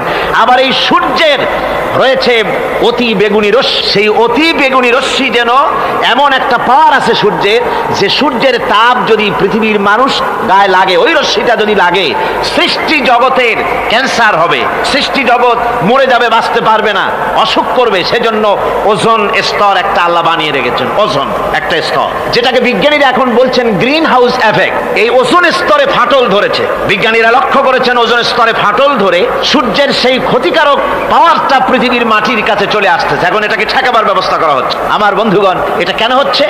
আল্লাহ রাব্বুল আলামিন বলেন, ওয়ামা আসাবাকুম মিন মুসিবাতিন ফাবিমা কাসাবাত আইদিকুম, তোমাদের উপরে যত বিপদ আসে, মুসিবত আসে, সব তোমাদের হাতের কামাই করা, দুই হাতের কামাই করা, দু হাত দিয়ে যা কামাই করেছো তার ফল তোমাদের পেতে হচ্ছে। গ্রিন হাউস এফেক্ট কেন হলো? কারণ হচ্ছে আমাদের গাড়ি থেকে যে কার্বন কার্বন ডাই অক্সাইড, কালো ধোঁয়া আমরা বের করি। আমাদের মিল কলকারখানা থেকে যে চিমনি থেকে কালো ধোঁয়া বের হয়, এগুলিকে শোষণ করার জন্য, এগুলিকে নষ্ট করার জন্য হলো গাছ। গাছ হলে মানুষের বন্ধু। আমরা জনমের মতো গাছ কাটি, লাগাই না। এভাবে করে প্রকৃতির ভারসাম্য আমরা নষ্ট করেছি। আমরা প্রকৃতির ভারসাম্য নষ্ট করবার জন্য ইচ্ছে করে দেশের পাহাড়গুলিকে ধ্বংস করছি, অথচ আল্লাহ পাক বলেছেন এই পাহাড় পৃথিবীর ভারসাম্য রক্ষার জন্য, প্রকৃতির ভারসাম্যকে রক্ষা করার জন্য আমি পাহাড় সৃষ্টি করেছি। জোরে বলেন সুবহানাল্লাহ। মানুষ এভাবে নিজের সর্বনাশ নিজেই করতেছে। আল্লাহ পাক বলছেন এভাবে করে আমি সব কিছুকে একটা সুন্দর পদ্ধতি দিয়ে সৃষ্টি করেছি। আর ওই যে আলোকমণ্ডিত চাঁদ, ওই চাঁদ সম্পর্কে প্রশ্ন তুলেছে কাফেরেরা যে চাঁদটা কি। ওয়ায়াসআলুনাকা আনিল আহিল্লাম কুল হিয়া মাওয়াকিতু লিন্নাস। আল্লাহ রাব্বুল আলামিন বলেন নবী, আপনাকে প্রশ্ন করা হয় চাঁদের ক্রমবর্ধমান এবং ক্রমহ্রাস সম্পর্কে, যেটা কি আপনি তাদেরকে বলে দেন আমি এই চাঁদকে একটা প্রাকৃতিক ক্যালেন্ডার বানায়া, চিরস্থায়ী ক্যালেন্ডার বানিয়ে তাম পৃথিবীর মানুষের জন্য আকাশে ঝুলায় রেখেছি, মহাশূন্যে টানায় রেখেছি, যেন প্রতিদিন রাত্রি বেলায়, দিনের বেলায়, রাতের বেলায় তারা দিন রাত মাস বছর গণনা করতে পারে। এই জন্য বিনা পয়সার একটা ক্যালেন্ডার আমি ঝুলায় রাখছি। জোরে বলেন সুবহানাল্লাহ। এমনি করে চাঁদ এবং সূর্যকে আমি সৃষ্টি করে দিই। আল্লাহ পাক বলেন وهو الذي جعل الليل والنهار خلفة لمن أراد أن يذكر أو أراد شكورا। আর আমি দিন এবং রাতকে একে পরস্পরের স্থলাভিষিক্ত বানিয়েছি যারা শুকর আদায় করবে আর যারা এর দ্বারা জ্ঞান অর্জন করবে তাদের জন্য। অর্থাৎ তারা এগুলি দেখে মনে করবে যে এগুলি খালি খালি না। এই যে রাত আসতেছে, দিন আসতেছে, দিন এবং রাত্রের এই যে পরিবর্তনটা, এর মধ্যে রয়েছে নিদর্শন। সূরা আলে ইমরানের মধ্যে আল্লাহ পাক বলেন ইন্না ফি খালকিস সামাওয়াতি ওয়াল আরদি ওয়াখতিলাফিল লাইলি ওয়ান নাহার লাআয়াতিন লিউলিল আলবাব। যারা নিশ্চয়ই আমার এই সৃষ্টি রহস্য সম্পর্কে, দিন এবং রাতের পরিবর্তনের ব্যাপারে যারা চিন্তা করে, গবেষণা করে, তাদের জন্য আমি অনেক কিছু চিন্তার বিষয়ের মধ্যে রেখে দিয়েছি। তারা এসব আমার সৃষ্টি নৈপুণ্যতা দেখে তারপরে তারা হতবাক, বিস্ময় বিমুখ হয়ে তারা বলে, এগুলি দেখে আর বলে আল্লাযীনা ইয়াযকুরুনাল্লাহা কিয়ামান ওয়া কুউদান ওয়া আলা জুনুবিহিম ওয়া ইয়াতাফাক্কারুনা ফি খালকিস সামাওয়াতি ওয়াল আরদ। তারা বসা অবস্থায়, দাঁড়ানো অবস্থায় আমার প্রশংসা করে আর বলে রব্বানা মা খালাকতা হাযা বাতিলান সুবহানাকা ফাকিনা আযাবান নার। আয় আল্লাহ পাক, তুমি কোনো কিছু খেল তামাশার বিষয়বস্তু করে তৈরি করো নাই, অতএব জাহান্নামের শাস্তি থেকে তুমি আমাকে রক্ষা করো। আল্লাহর নবী বলেছেন আল্লাহর সৃষ্টি নৈপুণ্যতা সম্পর্কে যদি কোনো বান্দা 1 ঘন্টা চিন্তা করে, 1 ঘন্টা যদি গবেষণা করে, চিন্তা করে, রব্বুল আলামিন তার আমলনামায় 60 বছরের নফল ইবাদতের সওয়াব লিখে দেন। জোরে বলেন সুবহানাল্লাহ। আল্লাহ পাক এই সমস্ত কথা বলে এখন ওই ফর্মুলা বলতেছেন যে আসলে আমার বান্দা হওয়ার জন্য, খাঁটি বান্দা হওয়ার জন্য তার কয়েকটি বৈশিষ্ট্য থাকতে হবে। আল্লাহ পাক এখানে 8টি বৈশিষ্ট্য বর্ণনা করেছেন। আল্লাহর খাঁটি বান্দা হওয়ার জন্য বৈশিষ্ট্য কয়টা লাগবে? 8টি। বেহেশত কয়টা? বেহেশত কয়টি? আল্লাহ পাক বৈশিষ্ট্য বানিয়েছেন 8টি। এখানে 8টি বৈশিষ্ট্যের কথা বলা হয়েছে। মহান আল্লাহ রাব্বুল আলামিন বলেন ওয়া ইবাদুর রাহমানিল্লাযীনা ইয়ামশুনা আলাল আরদি হাওনান ওয়া ইযা খাতাবাহুমুল জাহিলুন ক্বালু সালামা। রহমানের খাঁটি বান্দা তারা, রহমানের আসল বান্দা তারা যারা নাকি জমিনের উপর থেকে যখন হাঁটে খুব বিনয় বিনম্রতার সাথে তারা চলে। ওয়াইদা খাতাবাহুমুল জাহিলুন, আর যখন জাহিলরা তাদের সঙ্গে কথাবার্তা বলতে আসে তখন তারা তাদেরকে বলে তোমাদের প্রতি সালাম, এই বলে তারা চলে যায়। অর্থাৎ এই 8টি বৈশিষ্ট্যের প্রথম বৈশিষ্ট্য ধরা হয়েছে চালচলনকে। ইমানদার খাঁটি বান্দা যারা, তাদের চালচলন সম্পর্কে প্রথম বৈশিষ্ট্য ধরা হয়েছে। তার মানে হচ্ছে নির্লজ্জ, স্বৈরাচার, মাস্তান, গুন্ডা, বদমাশ, অত্যাচারী, এদের চালচলন এক ধরন। আবার অন্যদিকে ব্যক্তিত্ব সম্পন্ন, মর্যাদাবান, এরপরে শিক্ষিত, ভদ্র, মার্জিত, তাদের চালচলন ভিন্ন ধরনের। এই দুই শ্রেণীর চালচলন কি একরকম হয় নাকি? একরকম হয় না। তার কারণ হচ্ছে ব্যক্তির চালচলনের মাঝেই তার অবস্থাটা বোঝা যায় যে আসলে লোকটি কেমন। আল্লাহ রাব্বুল আলামিন এই কথার দ্বারা এটা প্রমাণ করতে চান যে মোমেন বান্দা যারা হবে, আল্লাহর খাঁটি বান্দা যারা হবে, তাদের পরিচয় দেওয়া লাগবে না। তাদের চালচলন দেখে, তাদের হাঁটা দেখে, তাদের চলা দেখে, তাদের বলা দেখে, তাদের আচরণ দেখে লোকেরা বুঝতে পারবে যে ইনি হচ্ছেন আল্লাহর একজন খাঁটি বান্দা, একজন মোমেন ব্যক্তি, একথা বুঝতে পারবে। আর সে ব্যক্তি জমিনের উপরে চলবে খুবই বিনম্র ভাবে। কোরআনে কারিমে অন্য জায়গায় আল্লাহ রাব্বুল আলামিন বলেছেন, ওয়ালা তামশি ফিল আরদি মারহান ইন্নাকা লান তাখরিকাল আরদা ওয়া লান তাবলুগাল জিবালা তুলা। আমার জমিনের উপরে অহংকারের পদবরে হেঁটো না, আমার জমিনের উপরে অহংকার করে জমিনের উপরে হেঁটো না। তুমি জমিনের উপরে অহংকার করে হেঁটে পদাঘাত দিয়ে আমার এই জমিনকে ফাটায় দিতে পারবে না। আর তুমি লাফ দিয়ে আমার আকাশে, আমার পাহাড়ের উচ্চতাও তুমি ছাড়িয়ে যেতে পারবে না। অহংকার করে কেউ কি পায়ের আঘাত দিয়ে জমিনটাকে ফাটায় দিতে পারে? কি বলেন, পারবে? আর অহংকার করে লাফ দিয়ে পাহাড়ের উচ্চতাও কি কেউ ছাড়িয়ে দিতে পারবে? পারবে না। সুতরাং অহংকার, মোমেন ব্যক্তি যারা, তারা অহংকার করতে পারে না। অহংকার মোমেনের স্বভাব নয়। অহংকার করতে পারে কেবলমাত্র আল্লাহ রাব্বুল আলামিন। অহংকার হচ্ছে আল্লাহ পাকের ইজাত। অহংকার কে করতে পারেন? আল্লাহ পাক করতে পারেন। মানুষের অহংকার শোভা পায় না। মানুষ, তোমার আবার অহংকার কিসের? এক ফোঁটা নাপাক পানি দিয়ে যার জন্মের উৎস, এমন নাপাক পানি যা শরীর থেকে নির্গত হলে পরে গোসল করা ফরজ হয়ে যায়, এমন এক ফোঁটা নাপাক পানি যার জন্মের উৎস, তার অহংকার কি? অহংকার করবেন আল্লাহ রাব্বুল আলামিন। হাদিসে কুদসির ভিতরে এসেছে, আল্লাহ পাক বলেছেন, যে ব্যক্তি অহংকার করে সেজন্য আমার চাদর নিয়ে টানাটানি করে। জোরে কোন নাউযুবিল্লাহি মিন যালিক। সুতরাং মোমেন বান্দা যিনি হবেন, আল্লাহর খাঁটি বান্দা, রহমানের খাঁটি বান্দা, সে ব্যক্তি কখনো জমিনের উপর অহংকারের সাথে চলাফেরা করবে না, বরং তার চালচলন হবে অত্যন্ত বিনম্র। আর কি? আর হলো জাহিলদের সঙ্গে সে কোনো বিতর্কে লিপ্ত হবে না। জাহিলরা গালাগালি দেবে, গালাগালির জবাবে সে গালাগালি দেবে না। জাহিলরা অত্যাচার করবে, অত্যাচারের জবাবে সে অত্যাচার করবে না, বরং তাদেরকে দেখলে, তারা অত্যাচার করতে আসলে, তারা গালাগালি দিলে তাদের জবাবে ইদফা বিল্লাতি হি আহসান, তাদের জবাবে তাদেরকে সালাম দিয়ে সেখান থেকে তারা কেটে পড়বে। সূরা কাসাসে অন্য জায়গায় আল্লাহ রাব্বুল আলামিন একথা আবার এভাবে বলতেছেন, ওয়াইজা সামিউল লাগবা আ'রাদু আনহু ওয়া ক্বালু লানা আ'মালুনা ওয়া লাকুম আ'মালুকুম সালামুন আলাইকুম লা নাবতাগিল জাহিলিন। আল্লাহ পাক বলছেন যে যখন মুমিনেরা পরস্পরে মুমিনদের সাথে জাহিলদের যখন দেখা সাক্ষাৎ হয়ে যায়, যখন ঝগড়ায় লিপ্ত হতে চায়, তখন মুমিনেরা যারা মুমিন বান্দা, আল্লাহর খাঁটি বান্দা, তারা বলবে যে তোমাদের আমলের প্রতিফল তোমরা পাবা, আমাদের কৃতকর্মের ফল আমরা পাবো। সুতরাং তোমাদের প্রতি সালাম, তোমাদের সাথে আমাদের কোনো সম্পর্ক নাই। ঝগড়াঝাটি না করে তারা ফিরে আসবে। আল্লাহ পাক এরপরে বলেন, ওয়াল্লাযীনা ইয়াবিতুনা লিরাব্বিহিম সুজদান ওয়া কিয়ামা।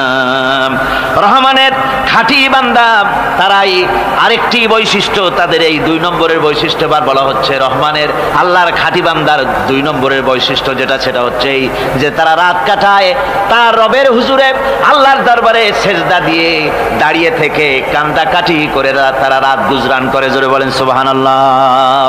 আর এর বিপরীত যারা, তারা রাত কাটায় রাতের বেলা মদ, জুয়া, সিনেমা, গান বাজনা, অশ্লীলতা, নাটক, হাবিজাবি গল্প গুজব করে তারা তাদের রাত কাটায়। আর যারা মোমেন বান্দা, আল্লাহর বান্দা, যারা খাঁটি বান্দা, তারা এই রাত তারা আল্লাহর ইবাদতের ভিতর থেকে কান্দাকাটির মধ্য দিয়ে দাঁড়িয়ে দাঁড়িয়ে অথবা সেজদার ভিতরে তারা তাদের রাত কাটিয়ে দেয়। কোরআনে কারীমে আল্লাহ রাব্বুল আলামিন এই কথা এভাবে বলেছেন, তাতাজাফা জুনুবুহুম আনিল মাদাজি ইয়াদউনা রাব্বাহুম খাওফান ওয়া তামআ। আমার আমার মোমেন বান্দারা তাদের পার্শ্বদেশ এবং পৃষ্ঠদেশ বিছানার উপরে বেশি রাত থাকে না। তারা তাদের রবের প্রতি রবের ভয়, আল্লাহর ভয়, আশা এবং আশা পোষণ করে, আর তারা আল্লাহকে ভয় করে তারা বিছান থেকে নিজের পিঠকে আলাদা করে নিয়ে তারা রাতের বেলায় আমার কাছে কান্দে, আমার কাছে দোয়া করে, তারা কান্দে, ইবাদত করে। সূরা যারিয়াতের ভিতরে রব্বুল আলামিন বলতেছেন, কানু কালিলাম মিনাল লাইলি মা ইয়াহজাউনা ওয়া বিল আসহারি হুম ইস্তাগফিরুন। আমার এই মুমিন বান্দাগুলি, আমার খাঁটি বান্দা যারা, তারা সারা রাত ঘুমায় না, রাতের একটা অংশ মাত্র তারা ঘুমায়, সারা রাত ঘুমায় না, একটা অংশ তারা ঘুমায়, আর বাকি অংশটুকুন শেষ রাত্রে তারা ওঠে আর আমার দরবারে তারা কান্দে, মাপ চায় আর কাঁদতে থাকে, চোখের পানি ফেলতে থাকে। আল্লাহ রাব্বুল আলামিন শেষ রাত্রে প্রথম আকাশে আসেন। হাদিস শরীফে এসেছে, প্রথম আকাশে আল্লাহ রাব্বুল আলামিন এসে দুনিয়ার মানুষকে ডাকেন, কে আছো? গুনাহ করে জীবন বোঝাই করে ফেলেছো, নাফরমানি করেছো, গুনাহ করেছো, অথবা বিপদে পড়েছো, ঋণগ্রস্ত হয়ে পড়েছো, অসুবিধায় পড়েছো, মামলা মকদ্দমায় পড়েছো, আমার কাছে মাপ চাও, আমার কাছে সাহায্য চাও। এই সময় যে সমস্ত বান্দারা আরামের ঘুমকে হারাম করে আল্লাহর দরবারে কাঁদতে থাকে, তাহাজ্জুদের নামাজ আদায় করে যখন হাত তুলে কাঁদে, আল্লাহ পাক তখন এই দৃশ্য দেখে ফেরেশতাদের বলেন, ও আমার ফেরেশতারা, আমার ওই বান্দাগুলি কাঁদে কেন? সমস্ত মানুষ যখন ঘুমানো, এই বান্দাগুলি কাঁদে কেন বলো? ফেরেশতারা বলে, আল্লাহ তুমি তো ভালো করে জানো। ফেরেশতারা বলে, আল্লাহ পাক বলবেন, তবুও তোমাদের মুখ থেকে শুনতে চাই। ফেরেশতারা তখন বলবে, রব্বুল আলামিন তোমার বান্দা গুনাহ করেছে, জাহান্নামের ভয়তে তোমার কাছে কাঁদতেছে, তোমার ভয়তে কাঁদে, জাহান্নামের ভয়তে কাঁদে। আল্লাহ জিজ্ঞেস করেন, ফেরেশতারা, ওরা যে আমার ভয়তে কাঁদে, ওরা কি আমারে দেখছে নাকি? ফেরেশতারা বলেন, না খোদা তোমারে দেখে নাই। আল্লাহ পাক বলেন, ওরা আমার যে জাহান্নামের ভয়তে কাঁদে, ওই জাহান্নাম তারা দেখেছে নাকি? ফেরেশতারা বলে, না আল্লাহ, তোমার জাহান্নাম ওরা দেখে নাই, তোমার বেহেশত কিছুই দেখে নাই। আল্লাহ পাক বলেন, ও আমার ফেরেশতারা, এই বান্দাগুলি আমার দোজখ দেখে নাই, আমাকে দেখে নাই, হাসর মিজান সিরাত কিছুই দেখে নাই, শুধু কোরআনের কথা শুনে, আমার নবীর কথা শুনে, আমার কোরআনের কথা শুনে বিশ্বাস করে আরামের ঘুমকে হারাম করে কিভাবে কাঁদতেছে তাকায় দেখ। আমার রহমতের দরিয়ায় জোশ মেরে গেছে, তোরা সাক্ষী থেকে যা, আমার ওই ক্রন্দনরত বান্দাগুলিকে আমি আল্লাহ মাফ করে দিলাম। আমার ভাইয়েরা, আল্লাহ পাক বলেন, আম্মান হুয়া কানিতুন আনা আল-লাইলি সাজিদাও ওয়া কাইমা। আল্লাহ রাব্বুল আলামিন বলেন, সিজদার ভিতরে আর দাঁড়ানোর ভিতরে আমার এই বান্দাগুলি আখিরাতে আমার সঙ্গে দেখা করা লাগবে, এই ভয়তে, জাহান্নামের ভয়তে তারা কাঁদে, এভাবে কাঁদতে থাকে। আর আল্লাহ পাক ওই সময় তাদের গুনাহ মাফ করতে থাকেন। কোরআনে কারীমের ভিতরে আল্লাহ পাক বলেন, সারা রাত ঘুমাতে আল্লাহ নিষেধ করেছেন, সারা রাত যেন ঘুমায়ো না, পাইকারি দরে ঘুমায়ো না, একটু জাগো। ওয়াজকুর ইসমা রাব্বিকা বুকরাতাও ওয়া আসীলা। সকাল এবং সন্ধ্যায় তোমার প্রভুর, তোমার রবের জিকির করো, স্মরণ করো। ওয়া মিনাল লাইলি ফাসজুদ লাহু ওয়া সাব্বিহু লাইলান তাওয়িলা। তোমার রাতের বেলায় রাতের একটা অংশ সেজদায় অবনত হও, আর রাতের দীর্ঘ সময় ঘুমায় থেকো না, হয় একটা লম্বা সময় ঘুমাও, কিন্তু একটা অংশ রাখো যে সময় তুমি আমার দরবারে সেজদায় পড়ে যাবে, কাঁদবে। আমার বন্ধুগণ, রাতটা ওয়াজআলনাল লাইলা সুবাতা, আল্লাহ রাব্বুল আলামিন ওয়াজআলনা সুবাতা ওয়াজআলনান নাওমা সুবাতা ওয়াজআলনাল লাইলা লিবাসা, ঘুমকে বানাইছেন আল্লাহ শান্তির বাহন, আর রাতকে করেছেন আচ্ছাদন। রাতকে কি করেছেন? আচ্ছাদন।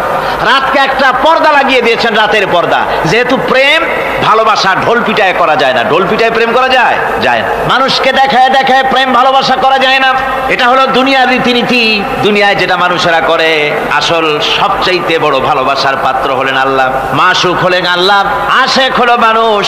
আশেক এবং মাসুকের ভিতরে প্রেম বিনিময় হবে, ভালোবাসার আদান প্রদান হবে, কথোপকথন হবে।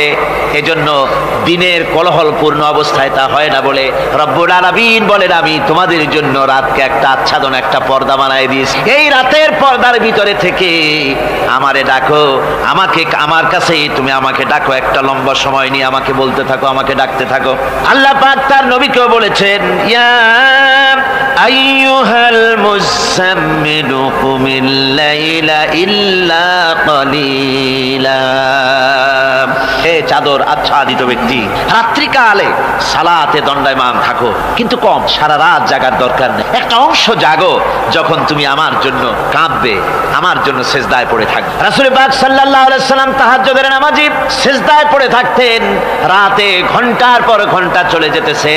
হযরত আয়েশা বলেন, আমি মনে করতাম সিজদায় এমন ভাবে রাসূল পড়েছেন আর ওঠেন না, আমার মনে হতো হুজুর বুঝি ইন্তেকাল করে গেছেন। আমি রাসূলের পায়ের আঙ্গুল ধরে আস্তে করে চাপ দিতাম, হুজুর তাতে একটু ব্যথা পেয়ে আঙ্গুল নাড়া দিতেন, তখন আমি মনে করতাম আল্লাহর নবী বিদায় হন নাই, বেঁচে আছেন। আবার কখনো দাঁড়িয়ে দাঁড়িয়ে নামাজের ভিতরে তেলাওয়াত করতে করতে রাত শেষ হয়ে যেত, আমার মনে হতো এই দাঁড়ানো থেকে হুজুর বুঝি আর রুকুতে যাবেন না। আবার যখন রুকুতে যেতেন মনে হতো এই রুকু থেকে আর বুঝি সেজদায় যাবেন না। আবার যখন সেজদায় যেতেন মনে হতো এই সেজদা থেকে রাসূল বুঝি আর উঠবেন না। সুবহানাল্লাহ। সাহাবায়ে কেরাম জিজ্ঞেস করতেন, হে রাসূল, হযরত আয়েশা জিজ্ঞেস করে, হে রাসূল আপনি এত কাঁদেন কেন, এত ইবাদত করেন, এত রাত জাগেন? হযরত আয়েশা বলেছেন, আল্লাহর নবী দাঁড়িয়ে দাঁড়িয়ে তেলাওয়াত করতে করতে, দাঁড়িয়ে দাঁড়িয়ে নামাজ পড়তে পড়তে পাও মোবারক, কদম মোবারক এমন ভাবে ফুলে যেত, সকাল বেলায় জুতার মধ্যে পাও ঢুকতো না। সুবহানাল্লাহ। এইভাবে রাসূল পাক কষ্ট করতেন। জিজ্ঞাসা করতে, এত ইবাদত কেন করেন? আপনার তো আগের পিছের সমস্ত গুনাহ আল্লাহ মাফ করেছেন, কোনো গুনাহ আপনার নাই, তবু আল্লাহ বলে দিয়েছেন নবী আপনার আগের পিছের সব মাফ, তারপরেও এত কাঁদেন কেন? আল্লাহর নবী বলেছেন, ও সাহাবীরাও আমার স্ত্রীরা শোনো, আমি কি আমার বান্দার, আমি আমার আল্লাহর শুকরগুজারকারী বান্দায় কি আমি পরিণত হব না? যে আল্লাহ আমাকে এত নিয়ামত দিয়েছেন, আমি কি সেই আল্লাহর শুকরগুজার হব না? রাসূলুল্লাহ ভাবে কাঁদতেন।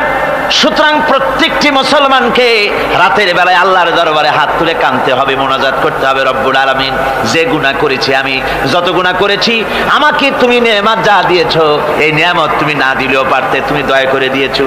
এভাবে যদি মানুষ কাঁদে, আল্লাহ এই অপরাধ করেছি, অপরাধের কথা যদি স্মরণ করে আর কাঁদতে থাকে, আল্লাহ রব্বুল আলামিনের রহমত তার উপরে তখন পড়তে থাকে। আর এই তাহাজ্জুদ গভীর রাতের কান্দাকাটি, এই জন্য আল্লাহ পাক বলেন, এর আসল ব্যাপারটা হলো ইন্না নাশিআতাল লাইলি হিয়া আশাদ্দু ওয়াতআন ওয়া আকওয়ামু কিলা।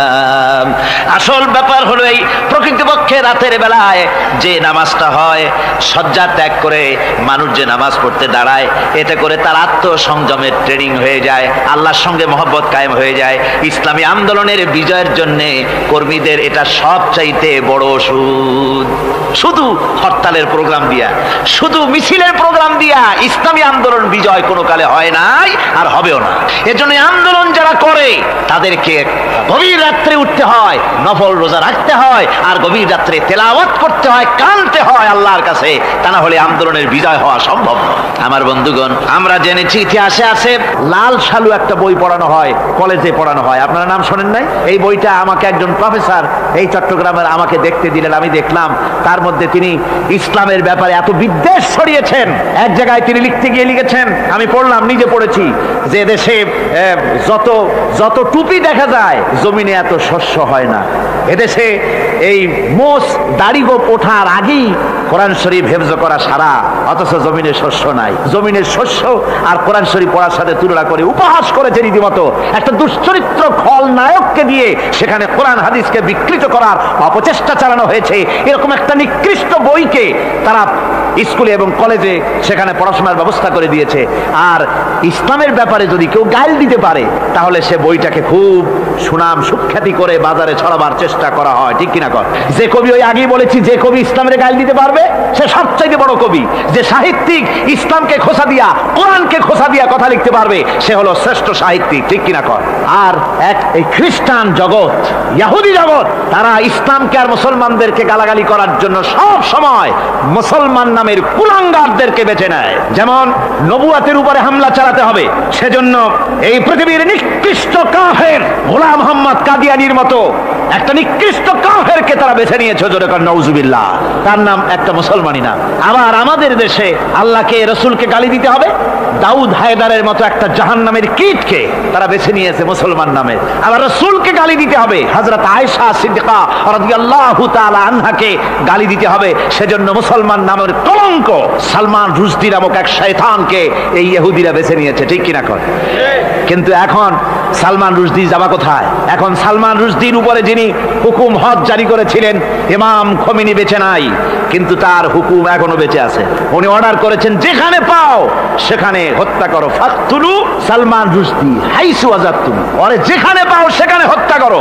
এখন ওর দশা হয়েছে এই, চেহারা সার্জারি করে টরিয়া, তারপরে এখন লা ইয়ামুতু ফিহা ওয়ালা ইয়াহইয়া, সে বাঁচিয়াও নাই মরিয়াও নাই এমন অবস্থা আছে। আমার ভাইরা, আমার মুসলমান মদও যদি খায়, জেনাও যদি করে, রাসূলকে যখন কেউ গালি দেয় তখন মনে করে আমি একটা অপরাধ করেছি, ঠিক, আমি মদ খাইছি অন্যায় করেছি, আমি নামাজ পড়ি না অন্যায় করেছি, কিন্তু আমার রাসূলকে গালি দিয়েছে, ওরে যদি পাই ওর কাঁচা কলিজা চাবায় খাবো। ঠিক কিনা কর?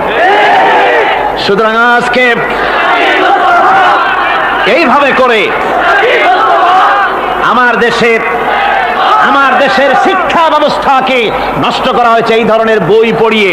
এবং এক শ্রেণীর শিক্ষক আছেন যারা কলেজ ইউনিভার্সিটিতে অপ্রাসঙ্গিকভাবে ইসলামকে গালাগালি করে, আল্লাহকে গালি দেয়, ইসলামকে গালি দেয়, মুসলমানদেরকে গালি দেয়। বরদাস্ত করতে পারি না। বলি বন্ধুরা, ইসলাম যদি ভালোই না লাগে তাহলে নামটা মুসলমানি নাম রাখছেন কেন? ঘোষণাটা দিয়ে দেন, আমরাও জানাজা না পড়াবার হাত থেকে বেঁচে যাই। ঠিক কিনা? সুতরাং এরা ওই জায়গায় বসে আছে আমাদের সন্তানদের মস্তিষ্ককে বিকৃত করার জন্য। আল্লাহ রাব্বুল আলামিন বলেন এভাবে করে, ওয়াল্লাযীনা লা ইয়াদউনা মা'আল্লাহি ইলাহান আখারা ওয়া লা ইয়াকতুলুনান নাফসাল্লাতী হারামাল্লাহু ইল্লা বিল হক, তারা হত্যা থেকে বিরত থাকে, মানুষকে হত্যা করে না। ওয়া মান ওয়া লা ইয়াজনুন, আর তারা ব্যভিচার করে না, জিনা ব্যভিচার করে না। জিনা ব্যভিচার সম্পর্কে কোরআন শরীফ বলছে, ওয়ালা তাকরাবুজ জিনা ইন্নাহু কানা ফাহিশাতান ওয়া সাআ সাবিলা। জিনা করা তো দূরের কথা, আল্লাহ পাক বলছেন জিনার নিকটবর্তী হয় না। জিনার নিকটবর্তী মানুষ হয় কিভাবে? জিনার নিকটবর্তী হওয়ার জন্য কতগুলি উপকরণ এবং উপাদান আছে। তা হচ্ছে অশ্লীল নৃত্য গীত, তা হচ্ছে যৌন আবেদনমূলক পত্র পত্রিকা, তা হচ্ছে অশ্লীল ছায়াছবি, তা হচ্ছে নারী সৌন্দর্যের প্রদর্শনী। এই সব জিনিসগুলি মানুষকে জেনার দিকে আকৃষ্ট করে। এসব কি আমাদের সমাজে চালু আছে? আমাদের সমাজে আছে? তো জেনার উপকরণ কি কি বললাম? জেনার উপকরণ হচ্ছে সহশিক্ষা, জেনার উপকরণ হচ্ছে নারীর সৌন্দর্য প্রদর্শনী, জেনার উপকরণ হচ্ছে অশ্লীল পত্র পত্রিকা এবং অশ্লীল ছায়াছবি। এগুলি মানুষকে জেনার দিকে আকৃষ্ট করে, উদ্বুদ্ধ করে। এসব আমাদের সমাজে চালু আছে। ব্যাঙ্গের ছাতার মতো ভিডিও ক্লাব চালু হয়েছে শহরের কোনায় কোনায়, রাস্তার মোড়ে মোড়ে, আর এ দিয়ে ছবি এনে মানুষ দেখতে থাকে আর চরিত্র নষ্ট হতে থাকে। এরপরে রয়েছে সহশিক্ষার ব্যবস্থা, রয়েছে নারীদের বেপরদিগি সৌন্দর্যের প্রদর্শনী, আর রয়েছে যৌনাবেদনমূলক পত্র পত্রিকা। আর পত্র পত্রিকার কাজই হচ্ছে এখন যৌন সুশ্রুতি দেওয়া আর ইসলামকে গালি দেওয়া। বর্তমান সরকারের আমলে 1991 সনের জানুয়ারি থেকে শুরু করে, যখন সরকারের স্থিতিশীলতা ছিল না, জানুয়ারি ফেব্রুয়ারি মাস থেকে নিয়ে আজ পর্যন্ত বর্তমান সরকার প্রায় 138টি সাপ্তাহিক, পাক্ষিক, মাসিক, দৈনিক পত্রিকার ডিক্লারেশন দিয়েছেন। এতগুলি পত্রিকা, আর সমস্ত পত্রিকায় ওনারা ঘোষণা করেছেন যে আমরা সাংবাদিকতার সর্বোচ্চ স্বাধীনতা দিয়েছি। আর এই সর্বোচ্চ স্বাধীনতার সুযোগ নিয়ে প্রত্যেকটি পত্রিকা, অলমোস্ট প্রায় প্রত্যেকটি পত্রিকা ইসলামকে গালি দিচ্ছে। আর কিছু পত্রিকা সমাজে চালু হয়েছে, বাংলাদেশে চালু হয়েছে ভারতের রয়ের টাকায়। ভারতের রয়ের টাকা দিয়ে যে পত্রিকা, দৈনিক এবং সাপ্তাহিক পত্রিকা চালু হয়েছে, তার ভিতরে রয়েছে দৈনিক ভোর এবং আজকের কাগজ, সাপ্তাহিক পূর্বাভাস। ভারতের রয়ের টাকা দিয়া পরিচালিত এই কাগজগুলি গোটা বাংলাদেশের জাতি সত্তাকে দ্বিধা বিভক্ত করার জন্য সর্বাত্মক প্রচেষ্টা তারা চালাচ্ছে। এরা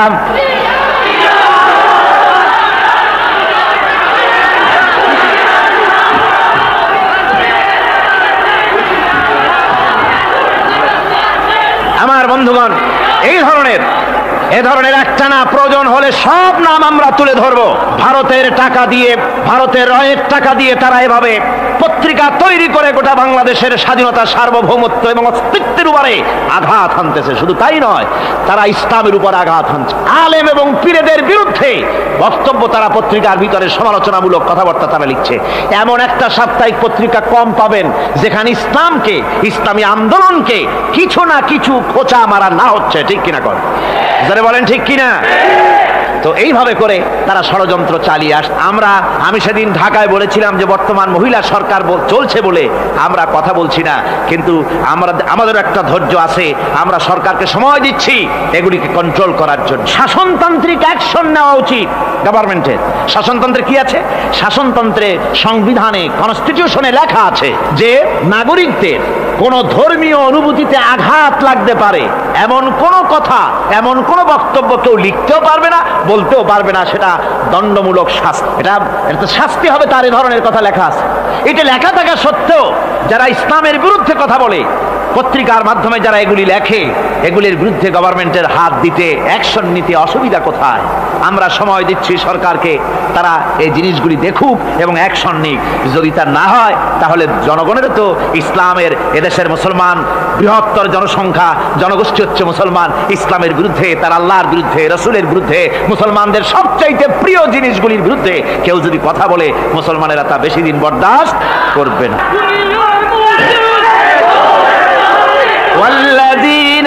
আল্লাহ পাকের পরে বলেন ইউদাআফ লাহুল আযাবু ইয়াওমাল কিয়ামাতি ওয়া ইয়াখলুদ ফীহি মুহানা। এই সব কাজ যারা করবে, আল্লাহকে বাদ দিয়ে যারা আল্লাহকে বাদ দিয়ে অন্যকে মাবুদ বলে ডাকবে আর হত্যা করবে, জিনা করবে, আল্লাহ বলেন তাদেরকে কিয়ামতের দিন পুনঃ পুনঃ আযাব দেওয়া হবে। আর তাদেরকে ওয়া ইয়াখলুদ ফীহি মুহানা, তারা বড় লাঞ্ছনার জীবন যাপন করবে, সেখানে লাঞ্ছনার সাথে তারা বসবাস করবে।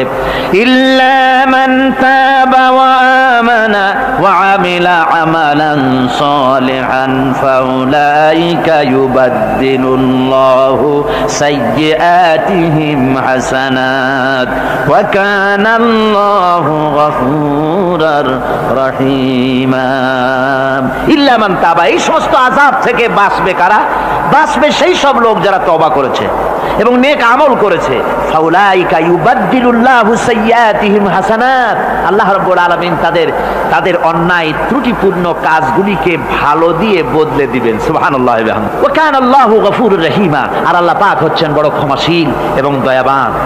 এই সুসংবাদ তাদের জন্য যাদের জীবন নানা প্রকারের অপরাধে কলঙ্কিত করেছে যারা, এবং নিজেদেরকে সংশোধন করতে এখন ইচ্ছুক। জীবনে বহু গুনাহ করেছে, হারামি, বদমাশি, জিনা, ব্যভিচার করেছি, এখন জীবনকে সংশোধন করতে চায়। এদের জন্য আল্লাহ রাব্বুল আলামিন এই সাধারণ ক্ষমা ঘোষণা করেছেন, জেনারেল এমনেস্টি ঘোষণা করেছেন। সাধারণ ক্ষমা ঘোষণা করে দিলেন যে তোমরা এখনো যদি হেদায়েত হতে চাও, চূড়ান্ত ধ্বংস থেকে যদি বাঁচতে চাও, তাহলে আমি তোমাদের জন্য তওবার পথ খুলে রেখেছি। আল্লাহ যদি এই তওবার পথ খুলে না দিতেন তাহলে মানুষ হতাশায়, নিরাশায় শয়তান হয়ে যেত।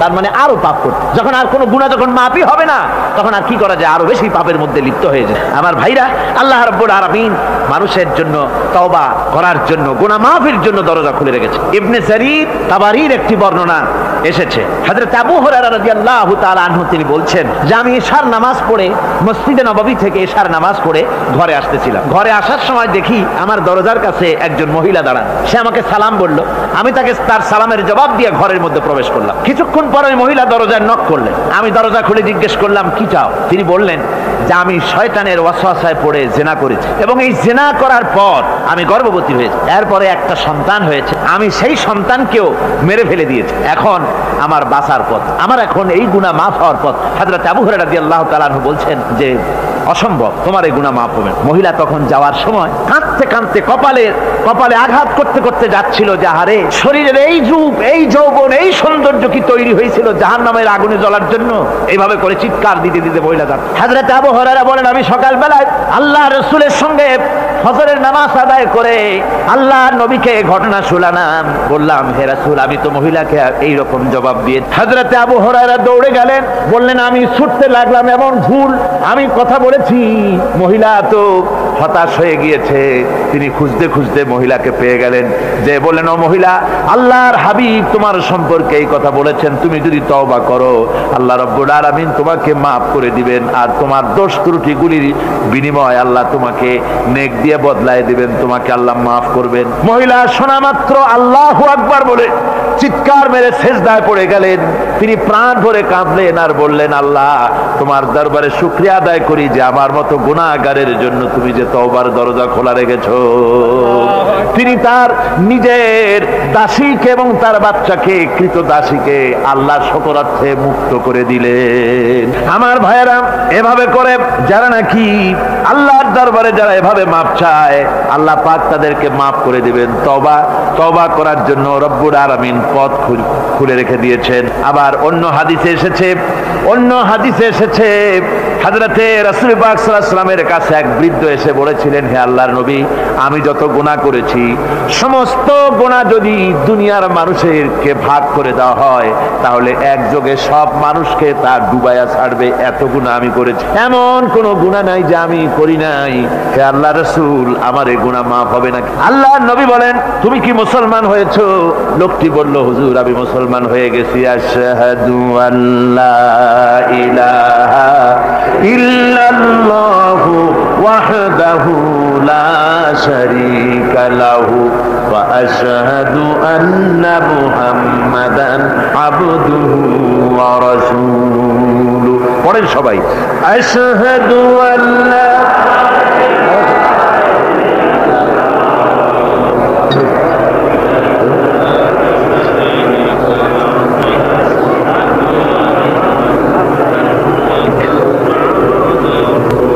ওই লোকটি যখন কলেমা পড়লেন, বললেন আমি মুসলমান হয়েছি।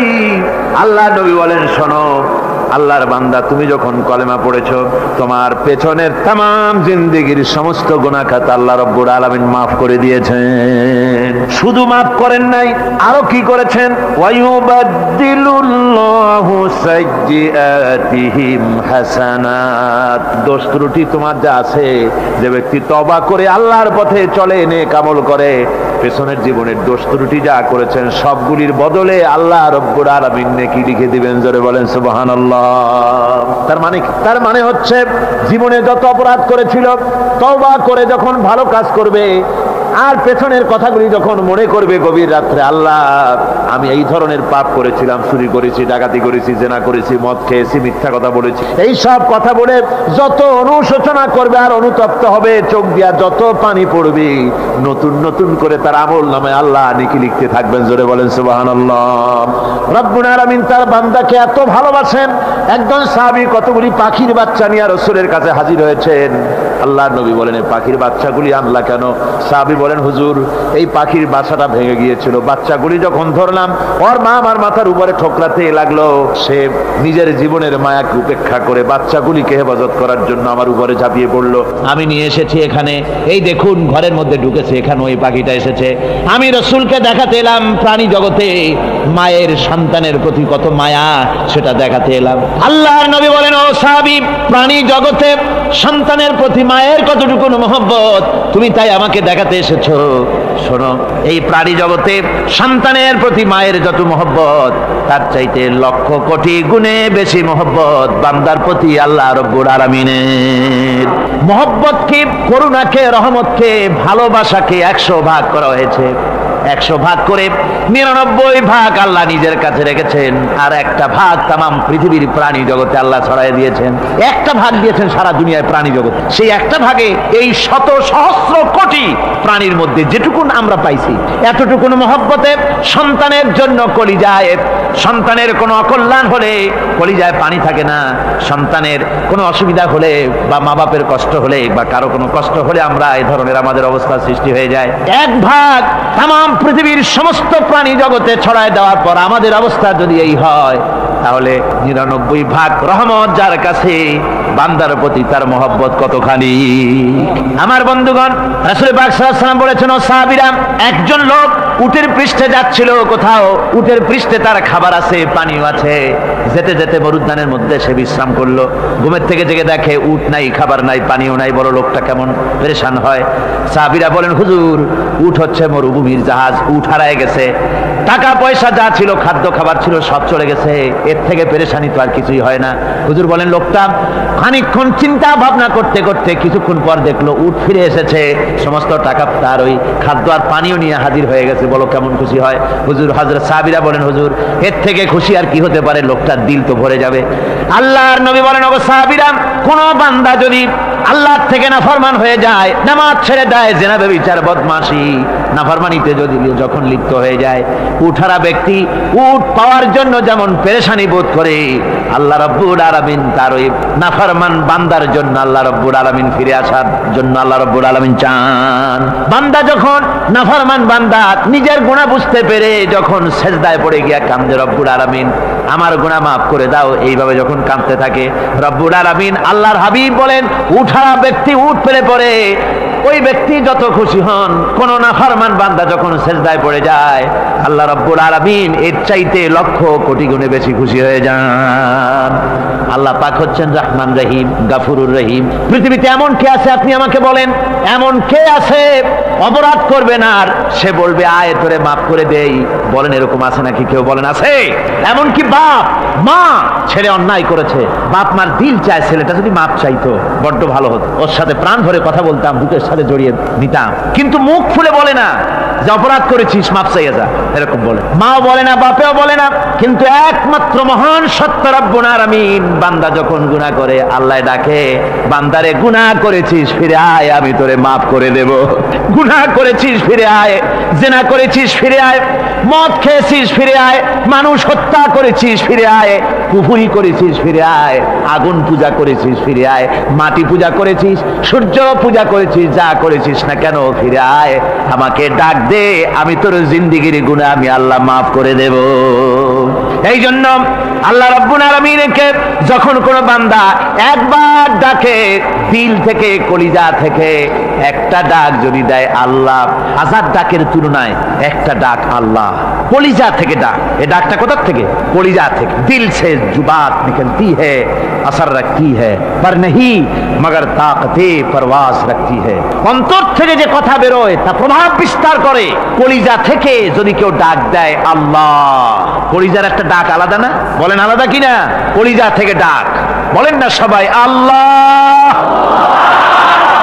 কলিজা থেকে একটা ডাক যদি কেউ ভাবে আল্লাহকে ডাক দেয় আল্লাহ, আল্লাহ রাব্বুল আলামিন বান্দা যখন একবার ডাক দেয়, আল্লাহ তখন 70 বার লাব্বাইক বলেন, 70 বার সাড়া দিয়া বলে, বান্দা কি চাও, আমি তোর কাছে হাজির। কি চাস বল, আমাকে, আমি মাফ করে দেব। সুতরাং আল্লাহ রাব্বুল আলামিন বলছেন, আমার কাছে ক্ষমা চাও, মাফ চাও, আমার কাছে মাফ চাও, যত মাফ চাইবে আমি মাফ করে দেব। পৃথিবীতে এমন কেউ নাই যার কাছে বেশি চাইলে তিনি খুশি হবেন।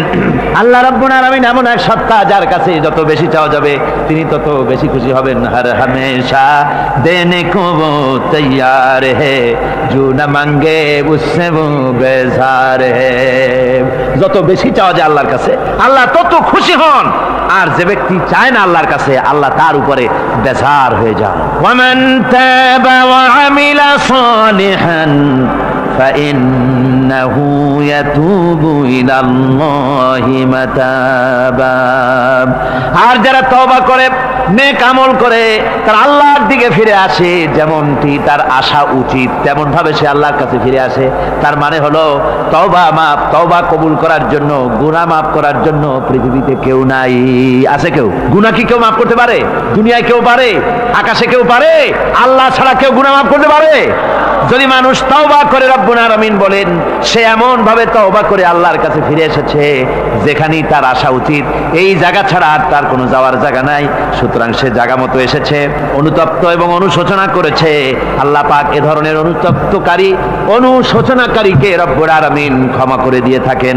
ওয়াল্লাযীনা লা ইয়াশহাদুনা আয-যুর ওয়া ইযা মাররু বিল-লাগবি মাররু কিরামা। আর যারা মিথ্যার সাক্ষ্য হয় না, রহমানের বান্দা তারা যারা মিথ্যার সাক্ষ্য হয় না, এটা হচ্ছে ষষ্ঠ বৈশিষ্ট্য। আর তারা কোনো অনর্থক, কোনো নিরর্থক কোনো কাজ যদি দেখে, ঘটনা দেখে, সেখান থেকে তারা শরীফ মানুষের মতো, একেবারে নিতান্ত ভদ্র মানুষের মতো সেখান থেকে কেটে পড়ে। গান বাজনা হচ্ছে, নাটক হচ্ছে, অশ্লীলতা হচ্ছে, গালাগালি হচ্ছে, অনর্থক কোনো কাজ হচ্ছে, নিরর্থক কোনো অনুষ্ঠান কিছু একটা হচ্ছে, ওখান থেকে একটা ভদ্রলোকের মতো, যেমন কোনো দুর্গন্ধময় জায়গা থেকে মানুষ যখন যায়, নাকে রুমাল দিয়ে আস্তে করে সেখান থেকে পাশ কেটে চলে যায়, ঠিক কিনা? ঠিক ওইভাবে করে আল্লাহ পাক বলছেন, আমার মুমিন বান্দারা এই ধরনের কোনো অনর্থক, নিরর্থক যে কাজের মধ্যে কোনো পরকাল নাই, আল্লাহ নাই, দুনিয়ার মানুষের স্বার্থ নাই, দেশের স্বার্থ নাই, রাষ্ট্রের স্বার্থ নাই, জনগণের স্বার্থ নাই, এই ধরনের সমস্ত গাল গপ্প, নাটক, উপহাস, এই ধরনের মজা, এই ধরনের অনুষ্ঠান যখন দেখে, আমার মুমিন বান্দারা সেখানে দাঁড়ায় না। ময়লার কাছ থেকে নাকে রুমাল দিয়ে মানুষ যেমন চলে যায়, এই লোকটিও তখন অত্যন্ত ভদ্রের মতো আস্তে করে পাশ কেটে বেরিয়ে যায়। ওয়াল্লাযীনা ইযা যুক্কিরু বিআয়াতি রাব্বিহিম লাম ইয়াখিরু আলাইহা সাম্মান ওয়া উমিয়ানা। আর আমার বান্দাদের 7 নম্বরের, রহমানের বান্দা, খাঁটি বান্দা যারা, তাদের 7 নম্বরের বৈশিষ্ট্য হচ্ছে এই যে ওই সমস্ত বান্দারা তাদের কাছে যখন আমার আয়াতকে শোনানো হয়, আমার কোরআন তেলাওয়াত করে আমার আয়াত করে যখন নসিহত শোনানো হয়, তখন তারা বোবার মতো, বধিরের মতো বসে থাকে না। তাহলে বুঝতে পেরেছেন? রহমানের খাঁটি বান্দা যারা, তাদের কাছে কোরআনের কথা ওয়াজ করে যখন শোনানো হয়, আল্লাহর কালাম যখন শোনানো হয়, আয়াত পড়ে পড়ে যখন নসিহত শোনানো হয়, লাম ইয়াখিরু আলাইহা সুম্মান ওয়া উমিয়ানা, তখন ওই ব্যক্তি অন্ধ এবং বধিরের মতো চুপ করে বসে থাকে না, বরং আমল করা শুরু করে দেয়। জোরে বলেন সুবহানাল্লাহ। যখন সে জানলো যে এগুলি হলো আল্লাহর বিরোধী কাজ, এগুলি আল্লাহর কাজ, আল্লাহ রাসূলের কাজ, তখন তা পালন করা শুরু করে দেয়। এই 5 দিন ধরে কোরআনের যে কথাগুলি হলো, এই কথাগুলি শোনার পর আপনারা কি বসে থাকবেন? বসে থাকবেন? যারা বসে থাকবে এইগুলি শোনার পরে, আল্লাহ তাদেরকে বলেছেন এরা হলো অন্ধ, এরা হলো বধির, এরা হলো বোবা। আমরা আল্লাহর এই যে কথা, আমরা কি অন্ধ আর বধির আর বোবা হবো নাকি? আমরা হবো না। আমরা অন্ধ নয়, বধির নয়, বোবা নই, বরং আল্লাহ যা বলেছেন, যা শুনলাম সামি'না ওয়া আতা'না, এই 5 দিন ধরে যা শুনলাম আল্লাহর কথা, কার কথা শুনলাম? আর সমস্ত কথা আমরা আমল করব। জোরে কোন আমিন। আল্লাহ যেন কবুল করেন। জোরে কোন আমিন। আমল করা কি? বসে না থাকা কি? বসে না থাকা হচ্ছে যা শুনলাম, আল্লাহর যা ফরজ, যা হুকুম, তা মানবো। আল্লাহ যা নিষেধ করেছেন তার থেকে ফিরে থাকবো, এটাই হলো কাজ। এরপরে রব্বুল আলামিন বলেন, ওয়াল্লাযীনা ইয়াকুলুনা রাব্বানা হাব লানা মিন আজওয়াজিনা ওয়া যুররিয়্যাতিনা কুররাতা আয়ুন ওয়াজআলনা লিল মুত্তাকিনা ইমামা। রহমানের বান্দা 8ম নম্বর এবং শেষ নাম্বার হচ্ছে এটা বৈশিষ্ট্য এই যে তারা রহমানের যারা খাঁটি বান্দা, আল্লাহর যারা খাঁটি বান্দা, তারা রব্বুল আলামিনের কাছে মুনাজাত করে, আমার রব, আয় আমার আল্লাহ, হাবলানা মিন আজওয়াজিনা ওয়া যুররিয়াতিনা, আমাদের এবং আমাদের স্ত্রীদের আর আমাদের সন্তানদেরকে তুমি দয়া করে আমাদের চক্ষুর শীতলতা বানায় দাও। জোরে বলেন আমিন। ওয়াজআলনা লিল মুত্তাকিনা ইমামা, আর আমার এই সন্তানদেরকে তুমি মুত্তাকিদের ইমাম বানায় দাও। শুধু মুত্তাকি বানায়ও না, মুত্তাকিদের নেতা বানায় দাও। জোরে কোন সুবহানাল্লাহ। এই কথা, এই সূরাটা, এইটা তখনকার কথা যখন এই মুমিনদের মক্কি সূরা, তো এটা যখন মক্কা শরীফে দেখা গেল যে মুসলমানেরা, যিনি ইসলাম কবুল করেছেন তার বাপ কাফের, যিনি ইসলাম কবুল করেছেন কারো বাপ কাফের, কারো মা কাফের, কারো সন্তান কাফের, কারো মেয়ে কাফের, কারো জামাই কাফের, সব প্রিয়জনেরা কুফরি হালতে আছে। আর এগুলি দেখে তাদের চক্ষুর মধ্যে কাটা বিঁধতেছিল, চক্ষু জর্জরিত হয়ে যাচ্ছিল। নিজের সন্তানের চেহারা যত ভালো হোক, সন্তান যতই শিক্ষা দীক্ষা থেকে যতই উন্নত আর ভালো হোক না কেন, সে যদি জাহান্নামের দিকে অগ্রসর হতে থাকে, কোন নেককার ইমানদার পিতার মনে তার সান্ত্বনার কারণ হতে পারে না। সে তখন আল্লাহর দরবারে, আল্লাহ পাক বলেন ওই মুমিন বান্দারা আমার কাছে দোয়া করে যে রব্বুল আলামিন আমার সন্তানদেরকে, আমার স্ত্রীদেরকে আমার চোখের শীতলতা বানাও, তাদের আমল আখলাক কেমন বানাও, যাতে আমাদের চক্ষু ঠান্ডা হয়ে যায়। জোরে বলেন আমিন। জোরে বলেন আমিন। সন্তানদের জন্য আল্লাহর কাছে দোয়া করতে হবে। আপনারা দেখেন দেখেন চোখের সামনে দেখতে পাচ্ছেন সন্তান সিনেমায় যাচ্ছে, সন্তান নামাজ পড়ে না, সন্তান রোজা রাখে না, সন্তান মানুষের তৈরি করা মতাদর্শের পেছনে স্লোগান দিচ্ছে, দৌড়াচ্ছে, আর আপনি পিতা হয়ে তাকে ঠেকাচ্ছেন না। ওই ছেলে তো জাহান্নামে যাচ্ছে, আপনার দরদ হওয়া উচিত, ওই ছেলেকে ফিরানো দরকার আর আল্লাহর কাছে দোয়া করা দরকার। আমার বন্ধুগণ, দোয়া আল্লাহ নিজেই শিখাই দিচ্ছেন, দোয়া করো। পড়েন আমার সাথে, রব্বানা হাব লানা মিন আজওয়াজিনা ওয়া যুররিয়াতিনা কুররাতা আয়ুন ওয়াজআলনা লিল মুত্তাকিনা ইমামা। أولئك يجزون الغرفة بما صبروا ويلقون فيها تحية وسلاما। আল্লাহ পাক বলেন, এই সব লোকদের জন্য তারা যে সবর করেছিল, সেই সবরের কারণে আমি তাদের উত্তম জাযা দান করব। আর তাদের জন্য ফেরেশতারা চতুর্দিক থেকে ফেরেশতারা তাদের জন্য সম্বোধন করবে, তাদেরকে সম্বর্ধনা দিবে, ফেরেশতারা তাদের সম্বর্ধনা দিবে। ওয়াল মালাইকাতু يدخلون عليهم من كل باب سلام عليكم بما صبرتم فنعم عقبى الدار। চতুর্দিক থেকে ফেরেশতারা আসতে থাকবে আর তারা সালাম দিতে থাকবে, তাদেরকে সম্বর্ধনা দেবে বেহেশতীদেরকে, আর বলবে তোমাদের জন্য এই পরকালের এই ঘরটাই, জায়গাটা কতই না উত্তম করে আল্লাহ তৈরি করে রেখেছেন। বলেন সুবহানাল্লাহ। সালামুন আলাইকুম। আল্লাহ বলছেন, উলাইকা ইউজসাউনাল গুরফাতা বিমা সাবারু, তোমরা যে সবর এখতিয়ার করেছিলে সেজন্য আজকে তোমাদের জন্য আমি এই বিরাট নিয়ামত তোমাদের জন্য রেখেছি। দিনকে চালু করতে গেলে, ইসলামী আন্দোলন করতে গেলে বিপদ আসে, আর সেই বিপদে সবর এখতিয়ার করতে হয়। কত ভয় আসে, লোভ আসে, কত কিছু আসে, এগুলিকে উপেক্ষা করে যারা ইসলামী আন্দোলনের জন্য নফসের খাহেশকে, আরামকে হারাম করে দিয়ে আন্দোলনে যারা ঝাঁপিয়ে পড়তে পারে, তাদের জন্য আল্লাহ পাক এই সমস্ত নিয়ামত রেখে দিয়েছেন। কুল মা ইয়াবাউ বিকুম রাব্বি লাউলা দুআউকুম ফাকাদ কাযাবতুম ফাসাউফা ইয়াকুনু লিজামা। ও নবী, আপনি এদেরকে বলেন, আপনি এই লোকগুলিকে বলেন যে তোমাদের ব্যাপারে আল্লাহর কি প্রয়োজন পড়েছে যদি তোমরা আল্লাহকে নাই ডাকো, আল্লাহর কাছে যদি দোয়া না করো, যদি হাত না পাতো, আল্লাহ কি যদি না ডাকো, তাহলে তোমাদের দিয়ে আল্লাহর দরকার নেই। ফাকাদ কাযাবতুম, তোমরা তো অস্বীকার করে চলছো। ফাসাউফা ইয়াকুনু লিজামা, খুব তাড়াতাড়ি করে তোমরা বুঝতে পারবে, এমন অবস্থা, এমন আযাব আসবে যে তখন তোমাদের প্রাণ বাঁচানোই দায় হয়ে পড়বে। আমার বন্ধুগণ, একটা মানুষের সাথে মানুষের সৃষ্টি আর পাথরও সৃষ্টি, পাথরও একটা মাখলুক, মানুষও মাখলুক। পাথরের সাথে মানুষের পার্থক্য কোথায়? পাথর আল্লাহর দরবারে হাত তুলতে পারে না, আল্লাহকে ডাকতে পারে না, মোনাজাত করতে পারে না। মানুষ ডাকতে পারে, হাত তুলতে পারে, তার হাত দেওয়া আছে। মানুষ হয়ে যদি আল্লাহর দরবারে হাত তুলতে না পারলেন, চোখের পানি যদি না ফেলতে পারলেন, আল্লাহ পাক বলছেন, ও নবী বলে দেন, আপনি বলুন তোমাদের দিয়ে কি প্রয়োজন আল্লাহর। লাউলা দুআউকুম, তোমরা যদি সেই আল্লাহকে যদি না ডাকো, যদি তার কাছে হাত না তোলো, তাহলে তোমাদের দিয়ে আল্লাহর দরকারটা কি? তোমাদেরকে রব্বুল আলামিন তৃণখণ্ডের মতো উড়িয়ে দিবেন, কোন মর্যাদা থাকবে না আল্লাহর কাছে। সুতরাং মর্যাদা পেতে হলে আল্লাহকে ডাকতে হবে, আল্লাহর কাছে চাইতে হবে। এভাবে করে আল্লাহ পাক তার বান্দাদেরকে নির্দেশ করছেন। আমার বন্ধুগণ, এই মোট 8টি বৈশিষ্ট্য ইসলামের আপনার মুমিন বান্দাদের জন্য, রহমানের খাঁটি বান্দাদের জন্য এই 8টি বৈশিষ্ট্য আল্লাহ পাক দান করেছেন। এই 8টি বৈশিষ্ট্য যেন আল্লাহ পাক আমাদের মধ্যে দান করে দেন। জোরে বলেন আমিন, আরো জোরে বলেন আমিন। 8টি বৈশিষ্ট্যের জন্য আল্লাহ পাক বেহেশত রেখেছেন। 8টি বেহেশত কয়টি? এই 8টি বেহেশতের দরওয়াজা আল্লাহ যেন আমাদের জন্য কিয়ামতে খুলে দেন। জোরে কোন আমিন।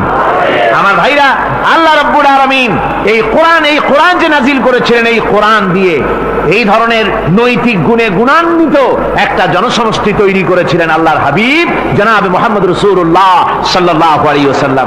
আর সেই জনসমষ্টি দিয়ে রাসূল পাক সাল্লাল্লাহু আলাইহি ওয়াসাল্লাম একটি ইসলামী কল্যাণমূলক রাষ্ট্র তৈরি করেছিলেন। রাসূলুল্লাহ কি করেছিলেন? একটা রাষ্ট্র। এই যা বললাম, এই 5 দিন ধরে যা বললাম, এই সব গুণাবলী দিয়ে, এই সব বৈশিষ্ট্য দিয়ে রাসূলুল্লাহ একটা জনগোষ্ঠী তৈরি করেছিলেন। সেই জনগোষ্ঠী নিয়ে মক্কি জিন্দেগি থেকে রাসূলুল্লাহ মদিনায় আসলেন। আর মদিনায় এসে রাসূলুল্লাহ এখন রাষ্ট্রপ্রধান হয়ে গেলেন। কি হয়ে গেলেন? রাষ্ট্রপ্রধান, প্রেসিডেন্ট হয়ে গেলেন। রাসূলুল্লাহ আজকে প্রেসিডেন্ট, রাষ্ট্র হলো, আর কোরআন দিলেন সংবিধান হিসাবে, শাসনতন্ত্র হিসাবে। আল্লাহর নবী বললেন, আজকে আমি দেশবাসীকে এমন একটা কনস্টিটিউশন, এমন একটি সংবিধান দেশবাসীকে আমি দিলাম, যেই সংবিধানের বদৌলতে সমাজে আর চুরি থাকবে না, ডাকাতি থাকবে না, জেনা থাকবে না, ব্যভিচার থাকবে না। এর বদৌলতে মানুষ এখন দরজা খুলে ঘুমাতে পারবে, আর কোনো অশান্তি থাকবে না, চুরি হবে না, ডাকাতি হবে না, নারী ধর্ষণ হবে না, হত্যা হবে না, আরামের জমিন হয়ে যাবে, আর মানুষ শান্তিতে বসবাস করতে পারবে। হুজুর বললেন, খায়রুল কুরুনি কারনি, সর্বশ্রেষ্ঠ যুগ হচ্ছে আমার যুগ। আমার বন্ধুগণ, কোরআনের সমাজই ছিল পৃথিবীর সর্বশ্রেষ্ঠ সমাজ। সেই সমাজ ব্যবস্থাকে আমরা ভুলে গিয়েছি। আজকে সমাজতন্ত্র ব্যর্থ হলো কেন? কমিউনিজম ব্যর্থ হলো কেন? ব্যর্থ হওয়ার একমাত্র কারণ হলো তারা মানুষকে খেতে দিতে পারে নাই, পড়তে দিতে পারে নাই। পুঁজিবাদও ব্যর্থ, সমাজতন্ত্র ব্যর্থ। আসলে ওরা বলেছে আমরা সবাইকে সমান করে দেব, খাইতে দেব, পড়তে দেব, কাপড় দেব, চোপড় দেব, ওষুধ দেব, তোমাদের মৌলিক অধিকার, মৌলিক প্রয়োজন মিটাবো, এগুলি সব তারা বলেছে। কিন্তু মৌলিক প্রয়োজন মিটাতে পারে নাই। 70 বছর যেতে পারলো না, বিদায় হয়ে গিয়েছে। মৌলিক প্রয়োজন মিটাতে পারে শুধুমাত্র কোরআন। কে মিটাতে পারে? জোরে বলেন, কে পারে? কোরআন পারে মানুষের মৌলিক প্রয়োজন মিটাতে। তাই এই কোরআনে কারীমকে আল্লাহ রাব্বুল আলামিন অবতীর্ণ করলেন, আর কোরআন দিয়ে রাসূল পাক সাল্লাল্লাহু আলাইহি ওয়াসাল্লাম একটা সমাজ তৈরি করলেন, এমন সমাজ যেখানে রাষ্ট্রপ্রধানের পেট ফুলে উঠলো না খাইয়া, রাষ্ট্রপ্রধানের বিরাট বিল্ডিং উঠলো না, বিদেশে টাকা জমা হলো না। আজকে আমরা দেখি পৃথিবীতে কত জায়গায় রাষ্ট্রপ্রধান নিজের ছেলেবেলে নাই, হাওলাত করা ছেলে একটা, তাও যদি এত টাকা পয়সা বিদেশে জমা করে, তাহলে মানুষেরা মন্তব্য করে যদি নিজের ছেলে থাকতো তাহলে তো গোটা বাংলাদেশ বিদেশি ব্যাংকে জমা দিয়ে দিত। ইসলাম পৃথিবীতে এসেছে মানুষকে এমন এক শান্তির বিধান দিতে। রাষ্ট্রপ্রধান মুহাম্মদ রাসূলুল্লাহ সাল্লাল্লাহু আলাইহি ওয়াসাল্লাম মানুষ খাবার পেয়েছে, দরজা খুলে ঘুমাবার সুযোগ পেয়েছে। আজ হযরত আবু হুরায়রা রাদিয়াল্লাহু তাআলা আনহু বলেন, আমি রাসূলুল্লাহর কাছে গেলাম, হুজুরকে গিয়ে সালাম করলাম। আল্লাহর নবী সালামের জবাব দিলেন, কিন্তু দেখতে পেলাম মুখ নড়ে, আওয়াজ বেরোলো না। কারণ কি? কাছে গিয়ে দেখি নবীজি ক্ষুধার যন্ত্রণায় কথা বলতেছেন, আওয়াজ বেরোতেছে না। এত ক্ষুধা লেগেছে আল্লাহর নবীর। 2-4 দিন চলে গেছে, খাবার নাই। রাসূলুল্লাহ সমস্ত গনিমতের মাল, যাকাত সদকার মালগুলি, খাদ্য দ্রব্যগুলি দুহাতে বিতরণ করেছেন। নিজের পেটে খাবার নাই, মানুষকে দিতেছেন। দিতে দিতে এশার নামাজ পড়ে নবীজি ঘরের মধ্যে প্রবেশ করে হযরত আয়েশা সিদ্দিকা রাদিয়াল্লাহু তাআলা আনহাকে ডেকে বলেন, আয়েশা রে, সারাদিন কষ্ট করেছি, দারুণ ক্ষুধা লেগেছে, তাড়াতাড়ি করে কিছু খাবার আমারে এনে দাও। হযরত আয়েশা হুজুরের ক্ষুধার্ত শ্রান্ত ক্লান্ত চেহারার দিকে তাকাইয়া হযরত আয়েশা কেঁদে ফেলেছেন। হযরত মা আয়েশা কাঁদেন আর বলেন, ইয়া রাসূলুল্লাহ, হে আল্লাহর নামের কসম করে বলি, আমি আয়েশার ঘরে কোনো পানি ছাড়া কোনো খাবার নাই। এই ছিল রাসূলের আদর্শ। হাদিস শরীফে এসেছে, আল্লাহর নবী বলেন, তোমরা যদি রাষ্ট্রীয় ক্ষমতায় যাও, বাড়ি না থাকলে সরকারি খরচে একটা বাড়ি নিতে পারো। তোমার যদি যানবাহন না থাকে, সরকারি খরচে যানবাহন নিতে পারো। ছেলে মেয়ের কাপড় চোপড়, লেখাপড়া, শিক্ষা, চিকিৎসার জন্য যদি না থাকে, তাহলে তুমি সরকার থেকে নিতে পারো। কিন্তু এর থেকে এক চুল পরিমাণ যদি পাও বাড়াও, সরকারের মাল জনগণের মাল,